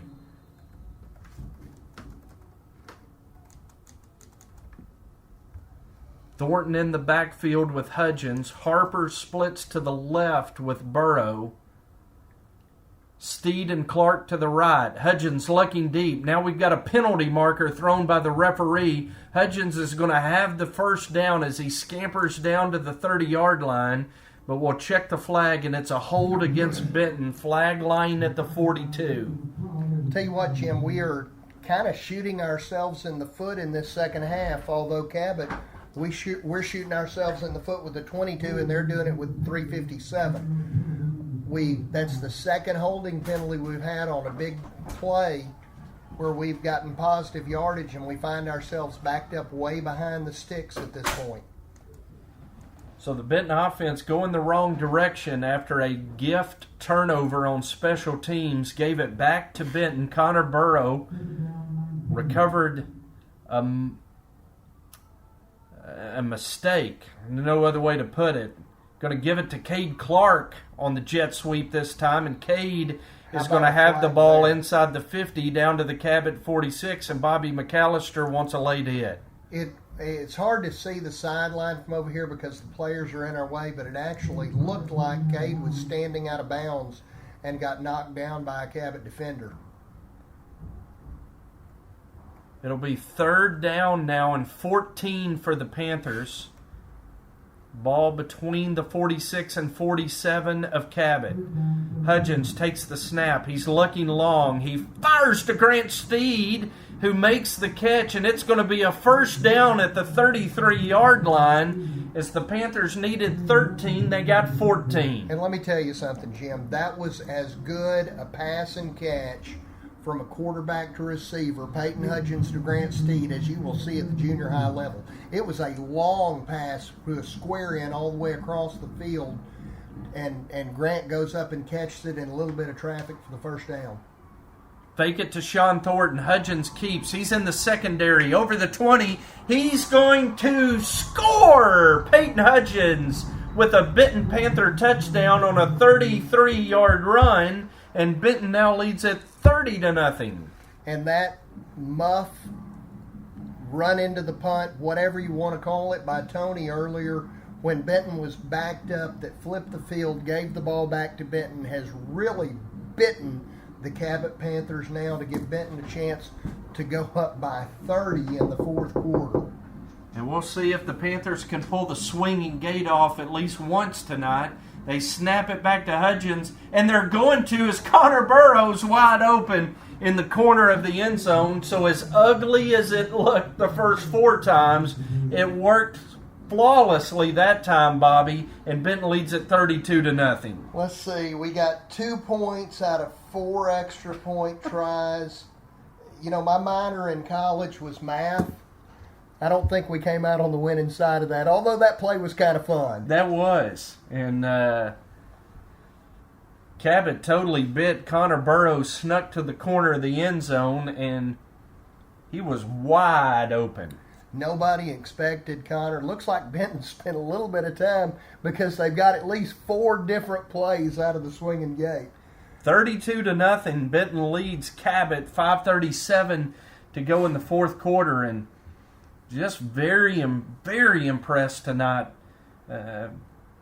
by Randy Shaw's offense and by Blake Dorsey's defense. That defense giving up 128 yards rushing to Cabot, and that's nothing to be ashamed of when you're playing a Cabot offense. 120. It looks like an 8 because it's got a strike across it on the computer. Okay. You got to remember our stat program still runs on DOS. Anybody remember that? 123 total yards for Cabot tonight. Austin Jones kicks it off, and it's going to be bobbled again by Cabot. And Cabot having all kinds of trouble on special teams.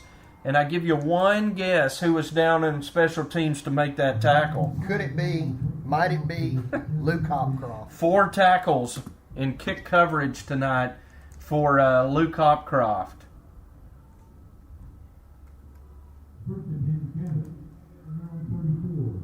So Cabot will have it at the 34-yard line, and an opportunity now for Benton to get some young men in the ball game. Dalton Taylor is going to be a cornerback for the Panthers. Braxton Slaughter, who's played the game at receiver, at free safety. Cabot going to go on first down with just the dive play, and there's no running room at all for the Cabot running back. Is in there on the tackle, Kobe Gosviner. Jonathan Sisk as well on the tackle for Benton. Benton letting a few extra players get on the field right now, and they're still stepping up and stopping this Cabot offense. Great play by the nose guard on a quarterback run. Jose Simon, we called his name several times, getting to play alongside Caleb Kaufman at that noseman position, and Jose with a great tackle of the quarterback that time. It'll be 3rd down and 9, Cabot. Jose did see the quarterback after he slipped past the center into the backfield. 3rd down and 9, Cabot. Give it to the second man through, and Jose Simon in there along with our special teams guy, Luke Hopcroft, making the tackle as well, getting some time on defense. Boy, you put Jose in for a few plays, and he is taking advantage of it. Cabot hasn't put in second teamers, and Benton has brought in some extra players, and they're playing great. 4th down and 8, Cabot at their own 37.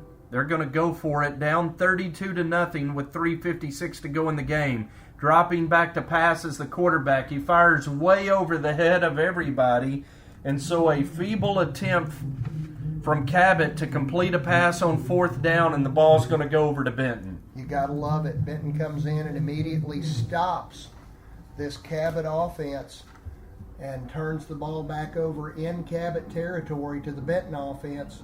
Let's see what the coaches are going to do at this point in time. Well, one thing they're going to do is get some young men in the ball game on the offensive side. Jonathan Sisk will be the left tackle. Ethan Hambrick is in there at left guard. Jose Simon, who's had a great night at noseman, is going to be the center right now for the Panthers. Dalton Taylor, who has impressed us greatly in the scrimmage with Lakeside at quarterback, gives it off to Jaden Woolbright, and Jaden carries it down to the Cabot 28-yard line on 1st down. On the right side of that Panther offensive line now, Nolan Pope is at right tackle. Todd Smith at right guard. Receivers in there for Benton: Austin Herndon, Jaden Shoemate, Wyatt Howard at receiver.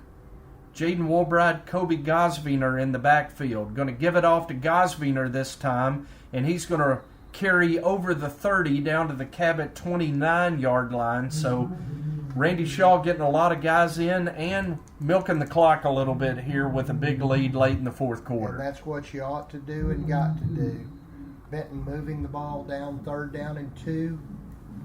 Short yardage situation. What you want to bet, he keeps it on the ground again. Warbright, the lone back in the backfield with Dalton Taylor. He's not. He's going to try to get a pass out to Wyatt Howard, and it looked like a screwball coming out from Dalton Taylor that time, and it came up about 3 yards short of his intended target. And that doesn't look like Dalton. He's actually thrown the ball really well Very on Tuesday well. nights. Been doing a good job at quarterback on Tuesdays. He'll loosen up pretty quick. Hopefully they can get a first down here and keep this clock running. Speaking of Tuesday night, that 9th grade B team with a big 22-0 win over Lake Hamilton 2 nights ago. That was exciting. Shut Lake Hamilton down on defense. Offense played really well the whole night too. And the Panthers with movement in the offensive line and a false start as Benton was facing a 4th and 2, going to back them up 5, and Benton will now have 4th and 7 at the Cabot 34. 2:38 to go, and Benton leads it 32-0. Be really nice to somehow convert a 4th and 7, keep the ball, and just let the clock run out and never let Cabot see it again. We'd like to preserve this shutout. Dalton Taylor looks to the sideline to Randy Shaw, who's signaling in plays to the receivers. They look at their wristband for the play. Everybody's set. Now Dalton Taylor trying to pass. He didn't have time to pass. As some relentless pursuit that time by Michael Coates of the Cabot defense drops Dalton Taylor with a sack at the 41, and Cabot takes over with 2:11 to go. Yeah, Dalton never had a chance to do anything with the ball right there.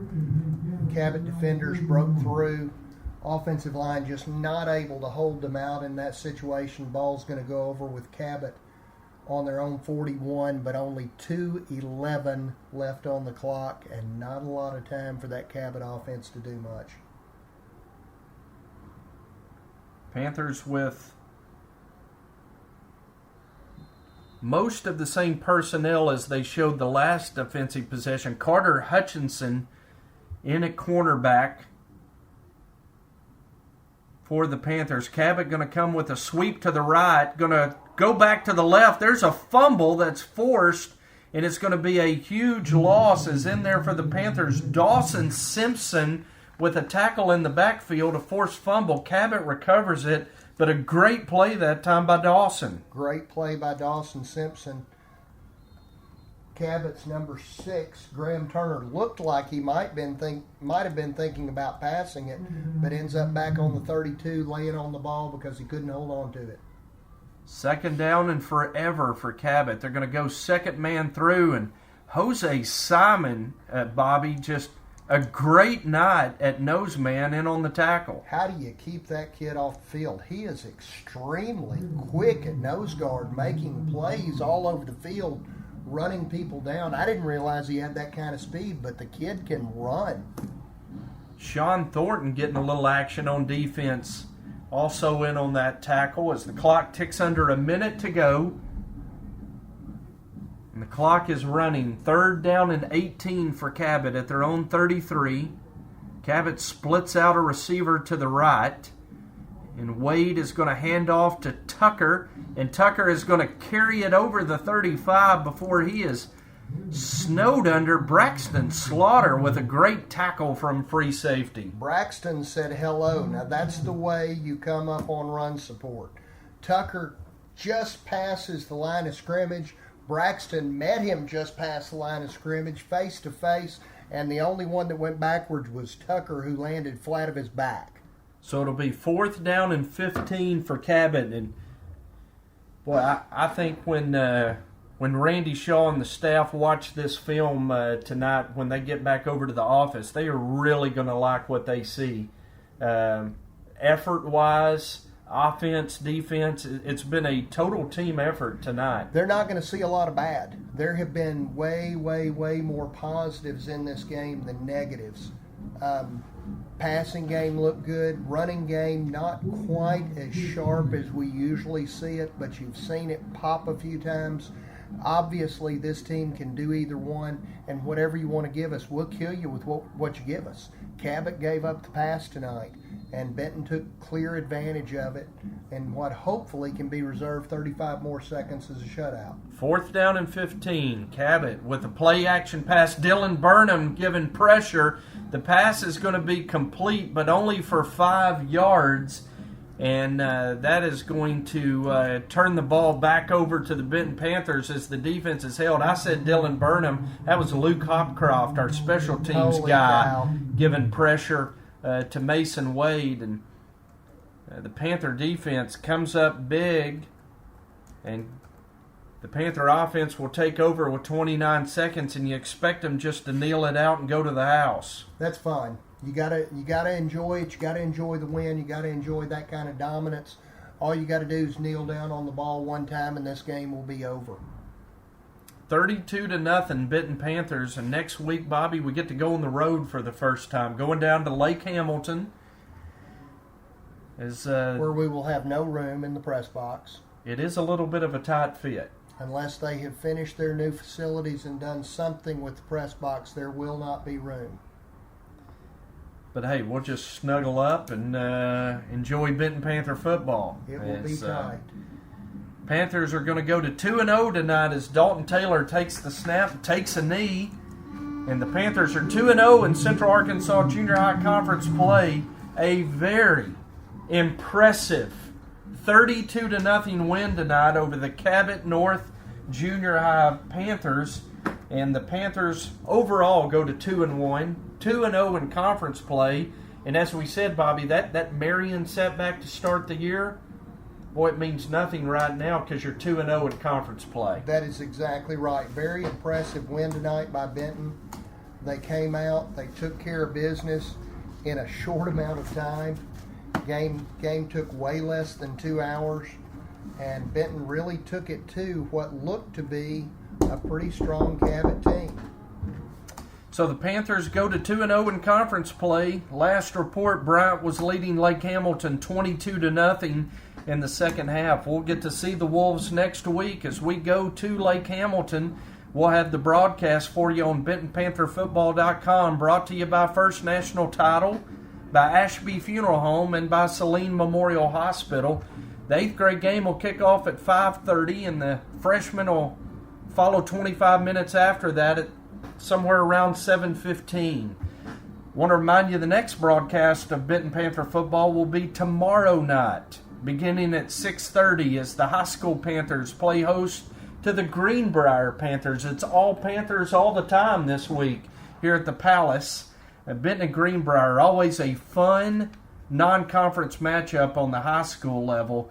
And we'll have the broadcast on Fox Sports Arkansas, 690 AM and 93.7 FM, on BentonPantherFootball.com, live video streaming, and tape-delayed broadcast on Fidelity Local 6. Bobby, as you look over the final stats from tonight, what stands out to you? What stands out is an absolutely dominant Benton defense. Cabot ran 41 total plays for only 126 yards. They held a Cabot team that is just one of the most dominant rushing teams in the state of Arkansas to 35 carries for 118 yards. Only 8 yards passing on 2 completions, a 3-yard pass and a 5-yard pass. Cabot had a chance to complete a couple of longer passes but could not make the connection. Benton on offense had 16 carries for 77 yards. Peyton Hutchins at quarterback was 8 of 14 for 138 yards. Dalton Taylor was 0 for 1. Benton ran 31 plays for 215 yards. That is the biggest stat of the game. To recap the scoring for you, at 7:37 of the first quarter for Benton, Cade Clark caught a 41-yard pass from Peyton Hutchins. The 2-point conversion from the swinging gate failed. At 4:10 of the first quarter, Peyton Hudgens kept it himself. 5-yard run off left tackle. And again, swinging gate. Uh-oh. Then we go to the second quarter. Benton gets the ball again. Sean Thornton with a 3-yard run. That time we tried to kick it. Bad snap. Austin Jones picked up the ball, but he had nowhere to go. Then in the third quarter, 5:15 of the third quarter, Austin Drury with a 24-yard interception return. DeAnthony Harper then tried to run it from the swinging gate, and that failed. In the fourth quarter, with 5:37 left in the game, the scoring was closed out when Peyton Hudgens, once again with the zone read, broke it, cut it back to the left to the north end zone in a hurry, running away from Cabot defenders.